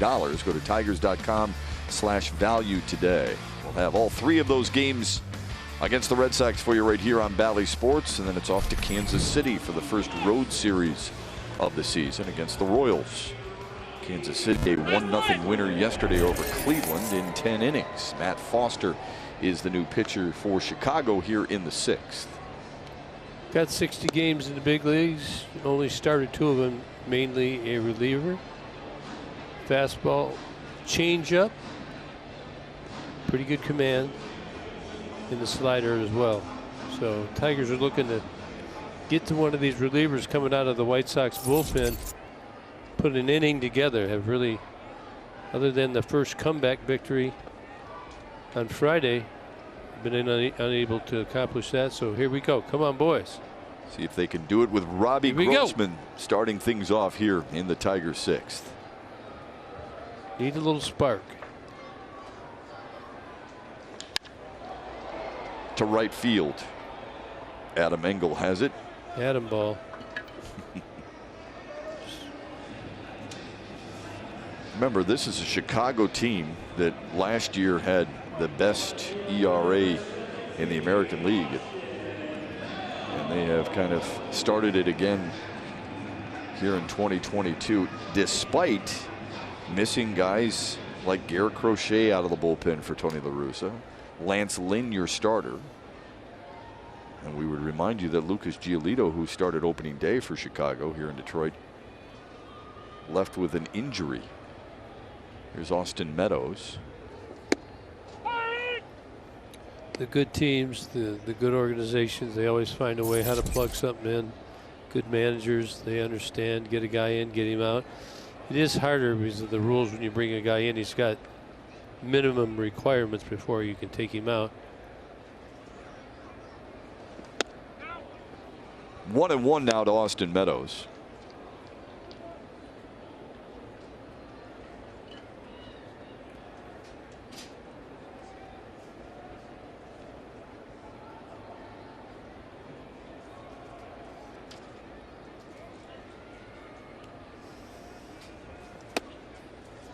Chicago plays him to pull. They've got the shift on. He singled up the middle in the first. Struck out in the third. Tigers trailing by multiple runs, looking to score multiple times, get somebody on, somebody jack one. In the dirt, 3-1. It seems that's how it goes. It can be contagious. Who's going to be the guy to get it rolling? Who's going to get the big hit? Yeah, looking for some life. Just 2 hits on the day. Meadows with the single in the first, and Reyes' RBI triple in the second. That's it. And they got 2 walks. Is there other 2 on base opportunities? Now the 3-1. Fly ball center field. Easy for Luis Robert. 2 fly ball outs here in the Tigers' 6th. The MLB Ballpark app will complete your next visit to Comerica Park. Buy and manage game tickets, unlock offers, access exclusive content, and much more. Download the MLB Ballpark app today. Here's the number 3 hitter, Javier Baez.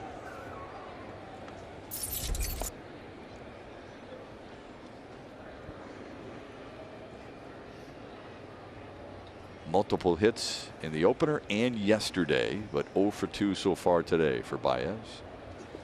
Wave and a miss. A lot of sliders to Javi Baez. You can see that. We talked about being on the plate or just off the edge. That ball just breaking off. Perfect pitch. Good aggressive swing by Javier.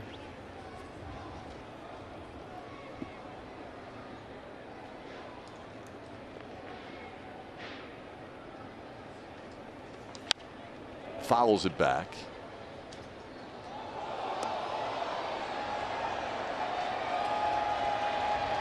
I think somebody made a great catch above you, Gibby. It went by me. I was ready. You got a pretty good cheer right there. You can see McGuire punching in the code for the pitch comm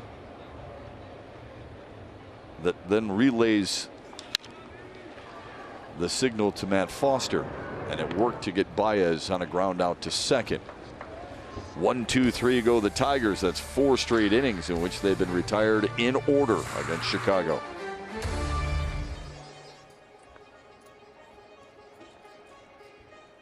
Gibby, he has been a pain in the neck for the Tigers for his entire career, especially in this ballpark. Yeah, pain in the neck to start with, and you can see the diversity of hits all over the ballpark. You throw him inside, outside. He's very skilled, and he drives the ball. He can just hit line drives through the shift. Aggressive on the bases. He's very competitive, and really is a good measure of where you're at as their opponent.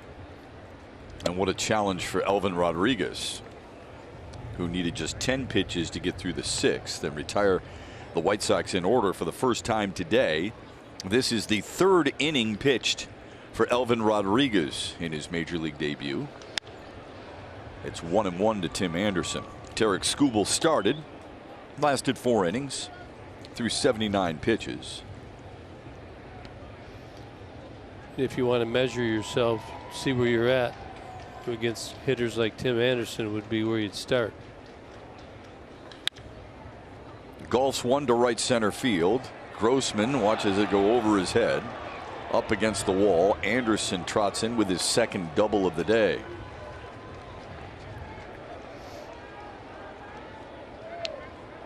Yeah, this ball looked like it took off a little bit. These kind of days you get some wind patterns up the alley, and it looked like it was going to be shorter than it was, and it just kind of took off on Robbie Grossman. See the little shadow right there? He ran through the shadow of the light tower. Tim Anderson gets the break. 3 for 4 on the day for Anderson. Now it's Luis Robert standing in.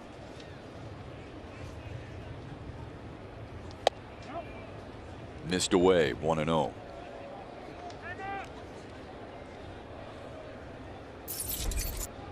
We showed you that PitchCon device used by Reese McGuire, the catcher for Chicago. The Tigers have the option to use a similar device, but Tucker Barnhart and the pitchers don't necessarily like it just yet. Maybe if they continue to work with it in some sessions, they will. But as of right now, it's the old-fashioned signs coming from Barnhart to Elvin Rodriguez. I haven't.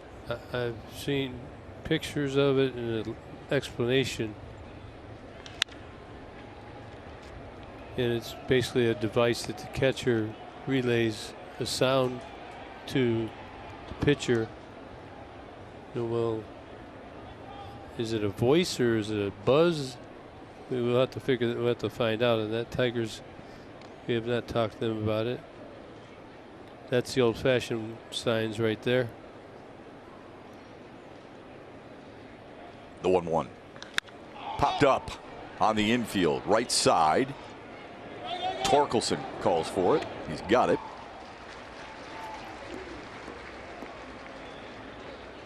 Now a message from Rally House. Play ball, Michigan. Shop the latest in Tigers style with your favorite brands and throwback designs. Rally House has gear for every fan. One out here in the Chicago 7th. Jose Abreu stands in. No, Robert right there, he saw that breaking ball. He stayed back pretty good on it, but missed it. Torque with the wind-blown catch. Here you got the scorebook right there. Is that done properly there, Shep? Did you get a look at it? It looks similar to yours. Well, it's not a vote of confidence. Now, what's there in the third inning? 88. What is that?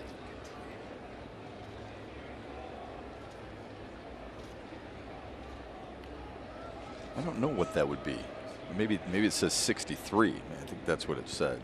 Somebody with another creative way to record history. In there for a strike to even it up against Abreu. Folks taking advantage of the beautiful weather here today. Boy, it is, isn't it? Yeah, it's good great. crowd. Oh man, beautiful. They're waiting to cheer. In tight.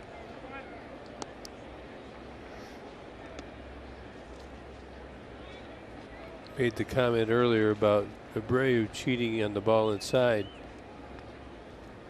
You never know when he's going to do it. That's the danger of going in there. He's done a lot of damage against the Tigers in his career. Skips in there. Nice backhand stop by Barnhart. It's 3-1 to Abreu. Chicago with 2 runs in the first, 2 runs in the third, and a run in the fourth. Detroit with the solo run in the second on a leadoff walk by Miggy. Chicago threatening again now in the top of the 7th. The 3-1, and he walked him. Abreu's on base for the second time today. And here comes Eloy Jimenez.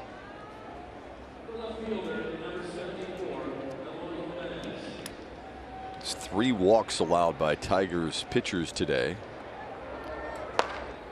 Elvin Rodriguez, third inning here. Maybe he's going to start tiring a little bit. Tigers will want to keep an eye on him.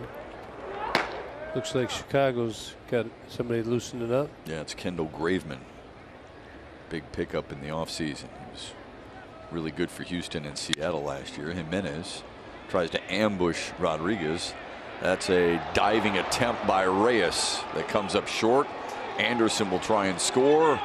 Meadows' throw is a little late, and Chicago plates their 6th run of the day.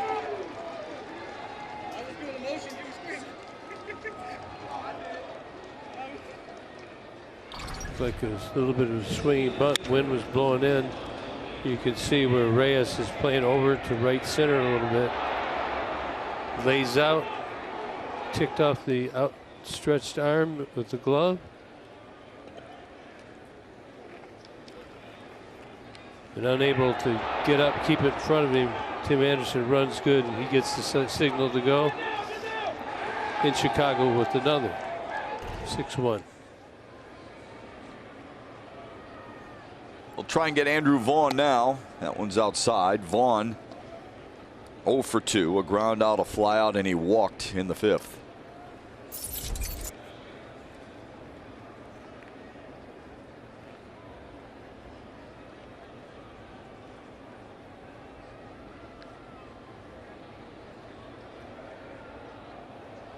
The 1-0. Good pitch at 93 on the outside edge. Ronnie Garcia begins to warm for Detroit.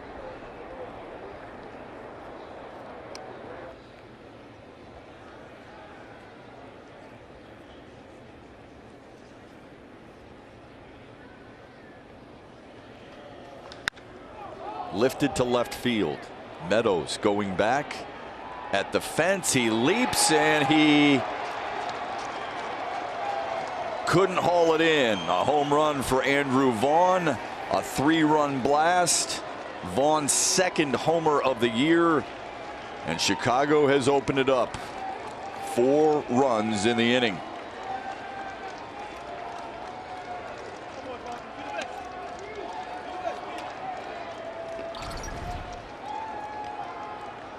See a hang and break a ball there, and this guy got some pop. Vaughn does. And Austin Meadows, did that tick the glove? Just missed it.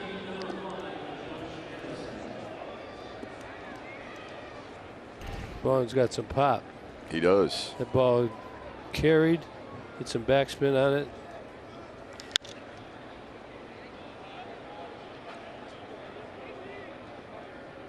At least 1 RBI in each of the first 3 games for Andrew Vaughn.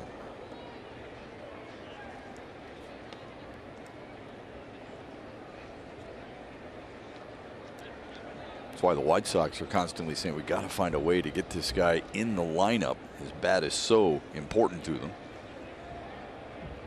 Serving as the designated hitter for the 2nd time in the series today. The 0-1 to Josh Harrison.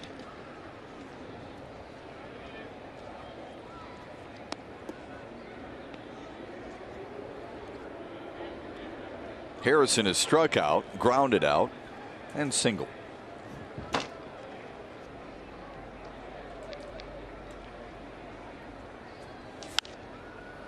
Pops it foul.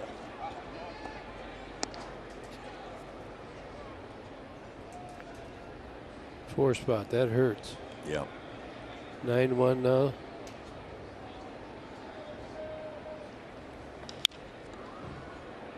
Fly ball to right. Grossman is there for the 2nd out. Well, everybody's got to feel discouraged. The Tigers have been battling through this whole series. Chicago scoring lots of runs. This is going to be it for Rodriguez as A.J. Hinch is on his way. It's 46 pitches for Elvin Rodriguez. Had a couple of good innings. The 7th inning here got away from him a little bit. A.J. Hinch back to his bullpen with 2 outs in the Chicago 7th, and Detroit down 8 on Bally Sports. Boy, the White Sox have made the most of their 10 hits, haven't they? They're up 9-1 on the Tigers with Kirk Gibson. I'm Matt Shepard. It's been a great day, weather-wise. Not a great day at the plate for Detroit. Well, Detroit's had a hard time getting multiple runners on, and they've had a hard time, the guys they have gotten on, getting them in and putting anything together. You got to give Chicago some credit, I guess, for the way they're pitching. And then I've been through this before. Things aren't going good, and you start pressing a little bit, and you get frustrated. I'm sure there's guys in that on the field that are frustrated. Fans are frustrated. We get frustrated. We got to find a way to push through it and get on to better times. And got to get after Chicago. You just never know. You can't never give in. In the meantime, this Chicago team is showing why they won the Central a year ago and are favored to win again this year. Shep was making a little fake try for that ball. It was short. Wait a minute. Wallside Windows pitching change. It's the debut in 2022 for Ronnie Garcia, former Rule 5 pick out of the Yankees organization in 2019. 24 years old. You're going to see a lot of new pitching this year for the Tigers. It's we've had some injuries already, so you're going to see us dig down a little deeper. Ronnie Garcia with an opportunity. He's earned a promotion. And you never know who's going to surprise you. And everybody's capable of learning and doing their job properly. Candelario, that one skips by Torkelson. To give the White Sox have run hard down to first base. He just plays close. Good hustle.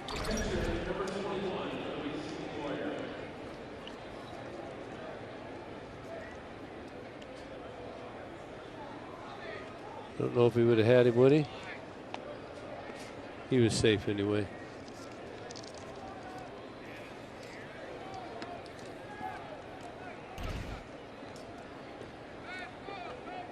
White Sox, all kind of pressure. 10 hits. They score that an error on Jeimer Candelario. I don't think that's an error. Do you? You would have beat that regardless. Think so? Okay. Well, I mean, if you could have thrown it harder, but the way it was fielded. This one pulled down the right field line. Foul. The way he fielded it, I mean, he had to open up and throw the ball going to his left.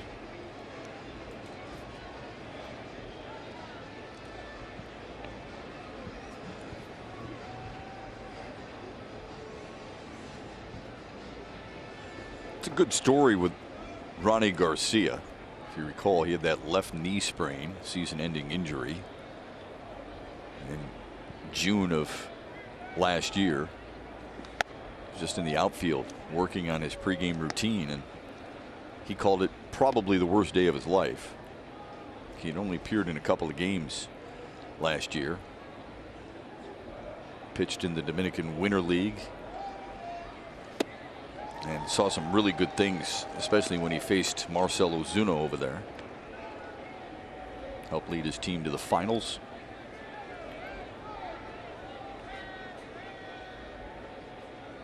And trying to help the Tigers out here in 2022. The 2-2 to Reese McGuire. Lifts it to right center field. Grossman is over. He's got it, and the inning is over, but not before Chicago scores 4 and sends 8 men to the plate. It's 9-1 White Sox. Coming up, the MGM 7th inning stretch.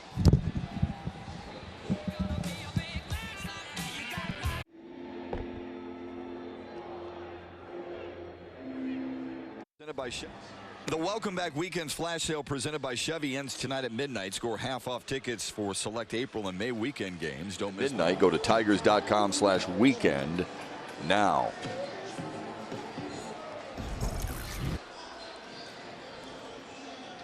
Couldn't ask for a better April day. You could ask for a better score if you're a Tigers fan.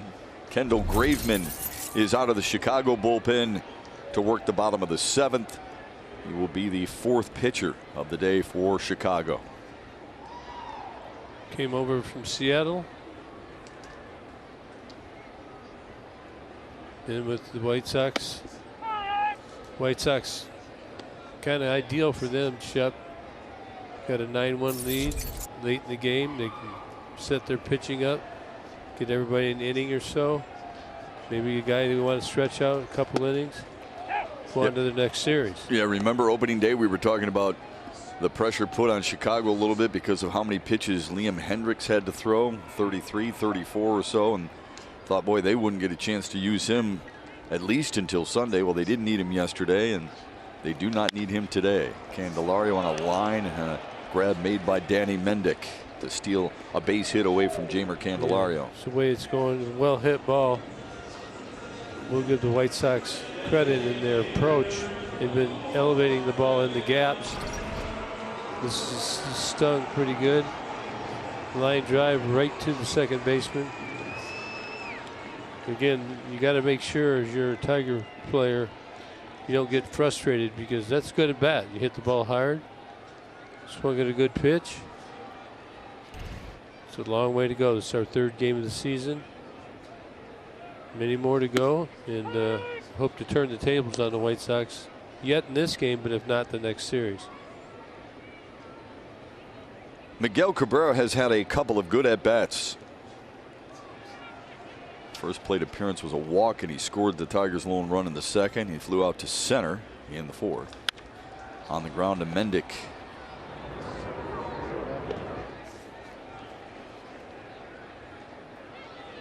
Couple of grounders. Right side of the diamond. You get the ball on the ground, you got a good shot, because the way the statistics with all the data and the shifting, it's going to be an out. 2 quick ones for the Tigers in the bottom of the 7th. And it's 15th straight out. Baseball not treating the Tigers very good right now. Gibby had mentioned Graveman with Seattle and Houston last season. That was the controversial trade in Seattle, if you recall. Graveman was traded to Houston and literally just walked to the other clubhouse when he went from Houston to Seattle. Or Seattle to Houston, rather. Was it a doubleheader? In the air left, Jimenez. And that's a 7-pitch inning for Graveman. Trevor Thompson has a look at Detroit's youth within the organization when we come back to start the 8th. Stay with us. Coverage, and we'll have a look at the top 10 Tiger prospects. It's a new list this year, and Spencer Torkelson, of course, tops the list, but he will fall off after he plays his 40th big league game. Riley Green, we're waiting to see him in his first. And of course, last year's top pick, Jackson Jobe, he's a ways away, but he's number 3 on the list. Number 6 on the list, Ty Madden made his pro debut at West Michigan today. He went 4 innings, struck out 6, gave up 1 walk and 1 earned run. He's off to a great start, as is Ryan Kreidler, who I've got a little more on in his second match. Danny Mendick leads off the Chicago 8th. Trev. Eric Haas has taken over in left field for Austin Meadows. Harold Castro has done the same at short for Javier Baez. 1-1 to Mendick for Ronnie Garcia, who came in to retire the last, or face the last 2 hitters in the 7th and retire one of them. That one's to left center field, and Haas sliding down, making the grab, and Ronnie Garcia appreciates that effort. Why not? Chicago has done a lot of this whole series. They've hit the balls in the gap, and they keep going and going and going. Eric Haas with a good route, kept his eye on that ball out to the side and sticks it.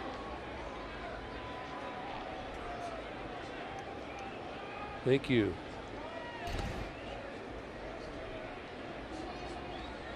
To the top of the order for Tim Anderson. Wave and a miss. Had a curveball at 81. 2 doubles, a single, and a couple of runs scored for Anderson. AJ trying to get a couple of guys that have played the most innings. Baez and Meadows, and get Eric Haas and Harold Castro some playing time. And that's that's one benefit of being behind.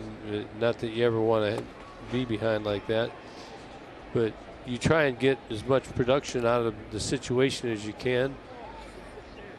You know, tomorrow or 2 days from now, Castro may have to go in and pinch hit, and a bat or 2 that he can get today will be beneficial to help him do his job. Yeah, that's a good point, because you get 10 games right out of the gate in a row.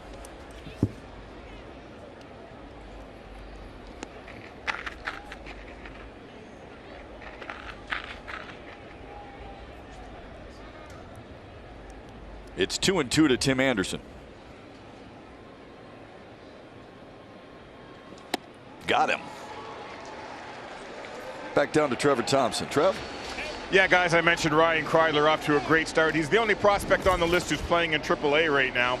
And the 2019 4th-round pick by the Tigers is hitting .333. He's got a couple of bombs and 3 runs knocked in already. I talked to Spencer Torkelson about him earlier today, and Torkelson said the kid's a 5-tool player. He's got the great glove, but he takes pride in his hitting. You can see it right there in the highlights. And this guy might be a year or so away, maybe this year depending on injuries, but Ryan Kreidler, another guy that can go. Yeah, and can play 3 different positions. He could play second, short, or third. Works really hard, has a great pregame routine. Softly to second. And the White Sox are out in order for just the 2nd time this afternoon. Good job by Ronnie Garcia in the 8th inning. This is brought to you by your Metro Detroit Chevy dealers. Put it in D and see why Chevy drives to Motor City. By Miller Lite, the official domestic beer of the Detroit Tigers. And by Fix My Feet. And your foot pain now at Fix My Feet today. Oh boy, so Tim Anderson, he's got 3 hits today, owns the Tigers. What's he saying? Finally got me. Finally got me, huh? Ronnie Garcia struck him out in the 8th. This guy. He's so good. He likes to stir it up, doesn't he? Yeah. I don't know if he was talking right into our Valley Sports camera or a fan was razzing him a little bit. Either way, he smiles a little bit. He can smile because his team is up 9-1 and he's had himself a day. Here's Tanner Banks. He is in for Chicago. The lefty will work here in the 8th against Victor Reyes, Spencer Torkelson, and Tucker Barnhart.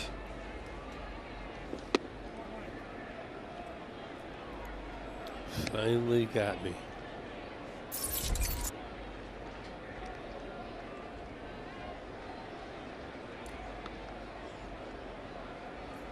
Reyes 1 for 2, both from the left side, and has driven in the lone run for the Tigers today.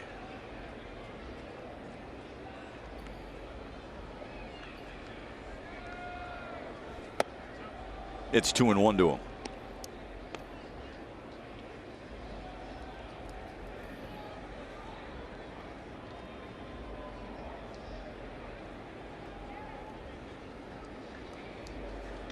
Now 3-1. Michael Kopech started, lasted 4 innings, gave up a run on a couple of hits. And then Kyle Crick, 12 pitches to get through his inning. Matt Foster, 12 pitches to get through his. Kendall Graveman, 7 pitches to get through his inning. And Tanner Banks getting the 8th. Full count to Victor Reyes.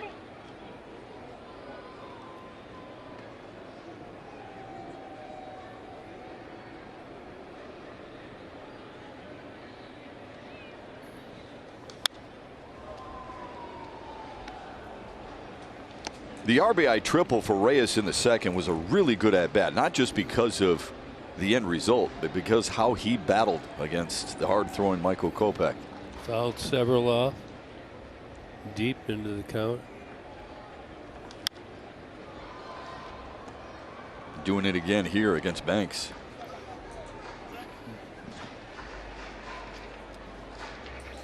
Just 2 hits for Detroit. A single from Austin Meadows and a triple from Victor Reyes. And you really got to force yourself down 9-1 to keep getting productive activity. Another good AB there. There's never a reason to just give an at-bat away because it can mean a bigger thing the next day. Down the road, maybe you're going to face this guy again. And Dark's going to get his first hit right here. Would love to see that. He walked in the 2nd and struck out looking in the 5th. On a bad pitch. I was just going to say on a questionable call. Yeah. Our 3D image showed that it was low and outside. Take strike 1. Mom and Dad still waiting. There's his father, Rick Torkelson.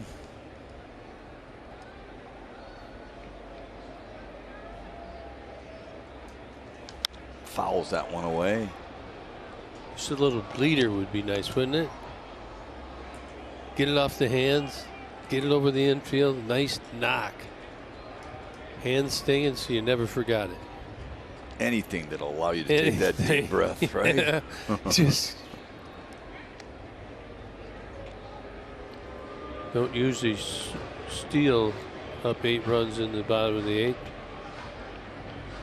Banks with the throw over.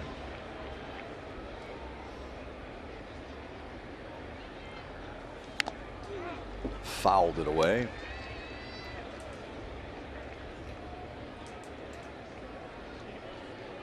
He looks very intense trying to get that first hit. Yeah, he's kind of a quiet, soft-spoken guy at times with us in the media, but that steely glare gives you an idea of just how intense he can be. Fouls that away. Good boy. Well, in fairness to him, he's played well in the field, continues to push himself.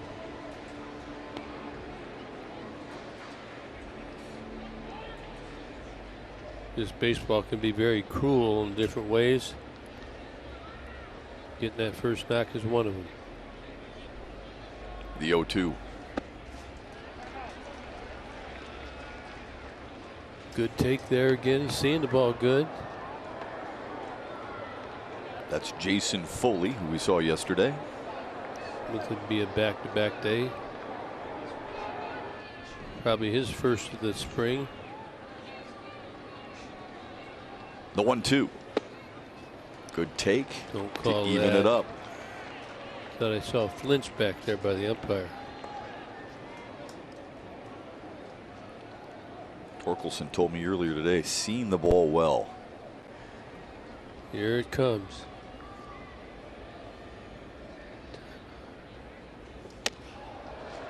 Three and 2. See that, pushing that bat down on that toe. He's grinding. Gonna be away here.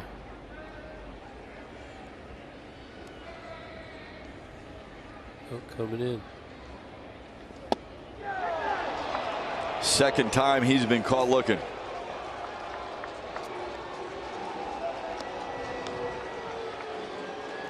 Looked like a pretty good pitch. I mean, it was borderline again.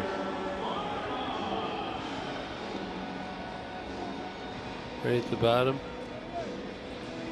Yep.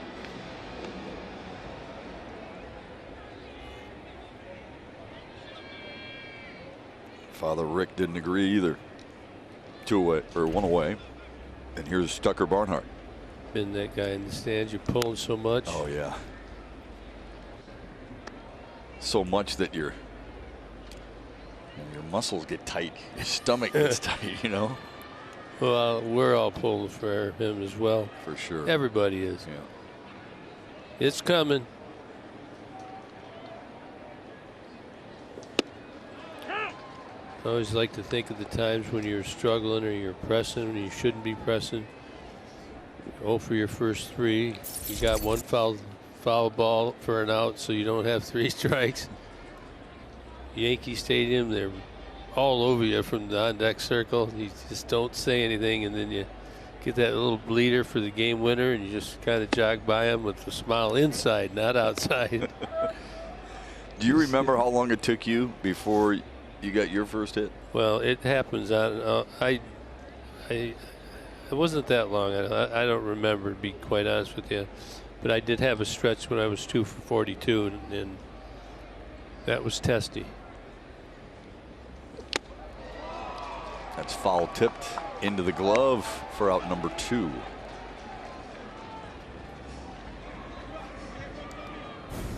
Don't miss out on the I Ran the D 5K at Comerica Park on May 7th. Run through the city streets and finish on the Comerica Park field. Get great packages that include a shirt featuring your favorite Detroit teams and a Tigers package with a special ticket offer. Sign up today, and for more information or to register, go to runsignup.com/I Ran the D. Top of the order, Robbie Grossman now from the right side of the plate.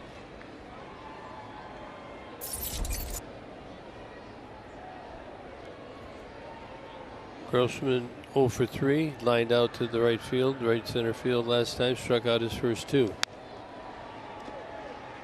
Yeah, it's a rough box score with just the 2 hits.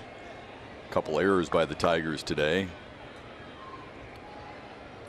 5 strikeouts.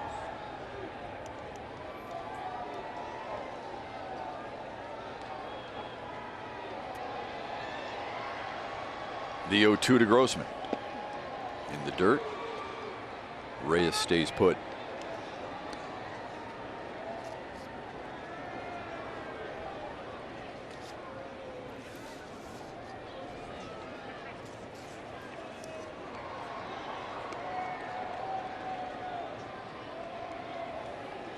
First time that Tanner Banks has made an opening day roster this season with the Chicago White Sox.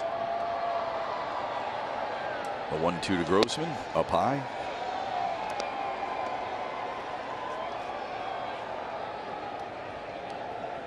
$168 games in his minor league career for Tanner Banks.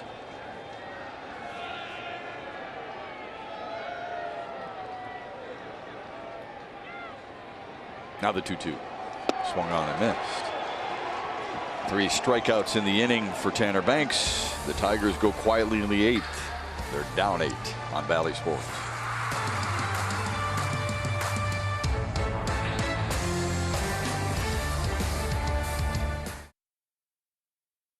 His 2-game suspension lifted after yesterday, and he comes out in grand style with a couple of doubles, a couple of runs scored, 3 for 5. Andrew Vaughn with his 2nd homer of the series.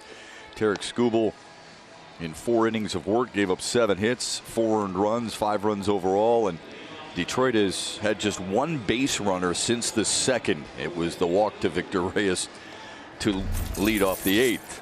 And a Wallside Windows pitching change. We welcome in Jason Foley for the 9th. Back to back for Jason Foley. Whoops. I was drinking a little pop there. Got rid of my mic. Back to back games for Jason Foley, though. He's, you know, you don't do that right away down in spring training. Though you're behind by 8 runs, you're still managing your roster to prepare for the next game in the next series.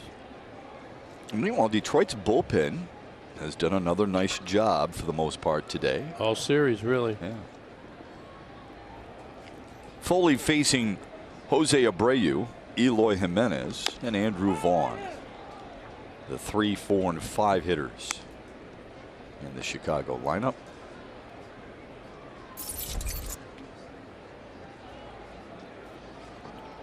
That's the day for Jose Abreu thus far. Yeah, he started real slowly last year, I believe. And looks like he's swinging the bat better than he was last year. Even though he started slowly last year, he's always a 100 RBI guy. Didn't go. Yeah, very consistent, isn't he? The back of his baseball card will read consistency for sure.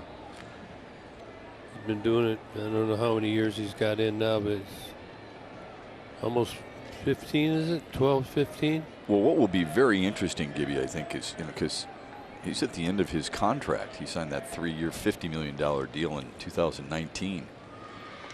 And he's not slowing down. This one's popped up behind second. Harold Castro tried to call it. It drops. Wow. 4 Tigers right around there. And you could see that happening. Yeah. You just, where we sit up here, we got a little bit of elevation. The center fielder's got to try and take over on that one. You can see everybody converging. It's a confusing situation. Just watching from this view right here. You're coming in. Somebody's got to call it and take charge.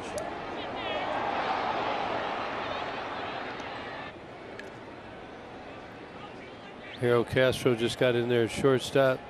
That ball was coming back. You could tell. I got it. You take it. And Foley realizes nobody's coming. He's gets back to first. Yeah, that play's been pretty. That's pretty indicative of the way it's gone for the Tigers today. Yeah, it's not been one of the better games. No. They'll have good ones too, and occasionally these slip in, and you got a couple guys out there just did not start the game. So nobody got hurt. Move on. Make the next play. Let's get out of this inning with no runs. Broken back, grounder to first. Torkelson bobbled it twice in time to get Jimenez.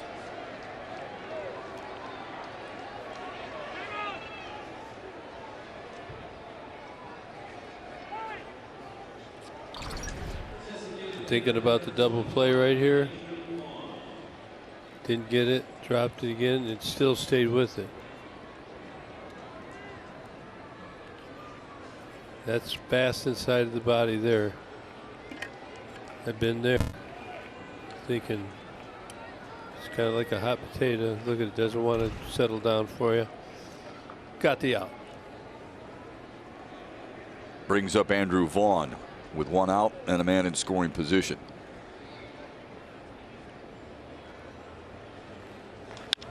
Right back up the middle and a base hit. Abreu will score. Chicago has double-digit runs.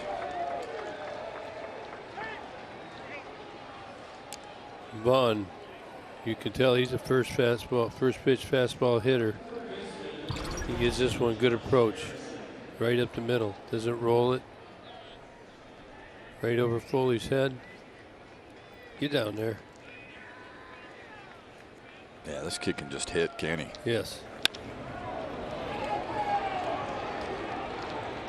Gibby, every team, every manager experiences something like this where their team is not necessarily on top of its game. Tigers have looked shaky all day long. How do you handle it? How do you think A.J. Hinch handles something like this with them? I don't think you make much mention to it at all.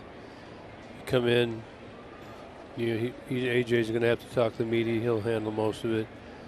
They know all the position players and stuff. They'll talk about it. Players know if they play good or they make the plays they're supposed to. They know. You know, sometimes teams come out and it's just not right. You got to give the White Sox credit. They played tough the whole series. They've had pressure on the Tigers the whole series. And sometimes you just don't have the energy to match it or the talent at the time. So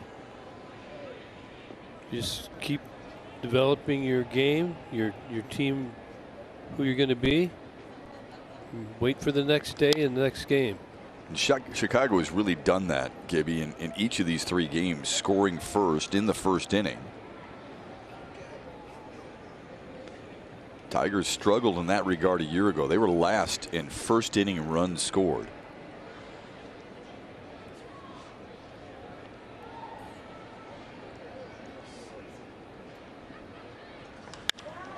Engel on a short hop to Jonathan Schoop, and the inning is over.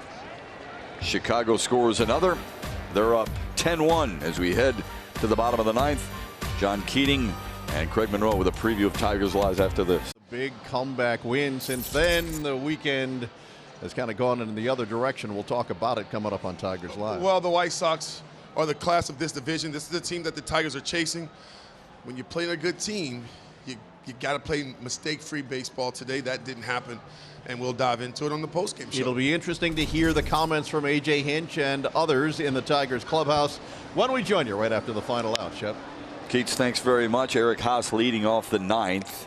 He came in as a defensive replacement for Austin Meadows in the 8th and gets his first at-bat here. And then it'll be Harold Castro and Jeimer Candelario due up. 22 home runs last year, got some sock. He's got some playing time. Of course, had the big home run in the first game. The only home run for the Tigers this year. It's a broken back grounder cut off by Josh Harrison. Chicago leaves town. The other Sox come to town. Here's the upcoming pitching matchup presented by Wallside Windows. Matt Manning against Michael Wacha. And then Rich Hill and Tyler Alexander before Eduardo Rodriguez faces his old club Wednesday against Nathan Eovaldi. All the games right here on Bally Sports. Boston won't be any easier than the White Sox. They're always notorious battlers, have good teams. Just coming from the Yankees. Yeah, the Red Sox playing the Yankees. They've lost the first 2 games. Stanton's been play tonight. Going big fly every game over there. Herman. Josh Donaldson won the first game in that series for New York with an RBI single up the middle to score Isaiah Kiner-Falefa. And then the Boomsticks came a-calling yesterday for New York. In the Bronx. He won't be here. If you see our boy Jim Donaldson, tell him we want to chirp him a little bit. Guys have fun with that. He likes to talk baseball, doesn't he, Shep? He does. He dishes it out and he can take it.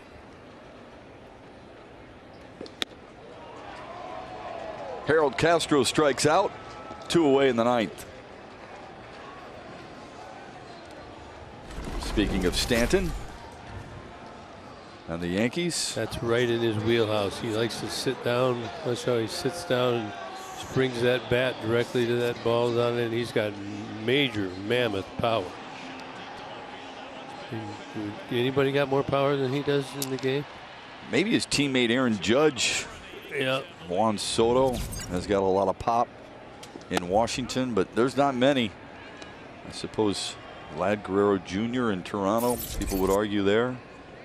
He's had a hard time being healthy his whole career. Yeah. Mike Trout homered last night off Justin Verlander. Angels beat the Astros. It's amazing Verlander's back. Yeah, and he looked pretty good. He just gave up 2 home runs, 2 solo bombs.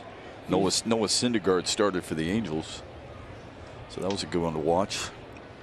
He got home last night. Verlander's always given up some home runs. Yeah. But he's pretty resilient the rest of the way. Yeah, Tarek Skubal said as much earlier in our broadcast as we played you a clip from our sit down with him. 2-1 to Jeimer Candelario. Of the starting pitchers that I've known throughout my life, you know, this is the hardest. When you go out and have a good outing and you get the win, boy, what a great job being a starter, huh? Get your routine. When you weren't able to accomplish what you wanted to accomplish, it can be tough. Candelario extends the game. A 2-out walk in the 9th.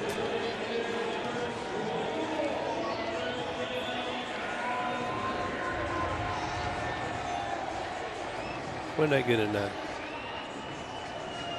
Cabrera 11 hits shy of 3,000 in his career. Walked and scored the lone Tigers run in the 2nd. Flew out to center in the 4th and grounded to 2nd. Sends one to left field. Jimenez has got it on the warning track, and Chicago wins the first series of the season. 10-1 the final. John Keating is standing by at the Bally Sports Desk for Tigers Live Post Game. Keats. All right, Chef, thanks. It wasn't just one of those days. This felt like about 3 of those days because the Tigers didn't have their A game against a team that's required. The White Sox were the better team on this day. Tiger offense has been way too quiet. Chicago pitching certainly played a role in that. And Tarek Skubal will reflect back on his first chance to start in 2022. Simo's alongside. Post-game reaction coming up when we see you for Tigers Live in moments.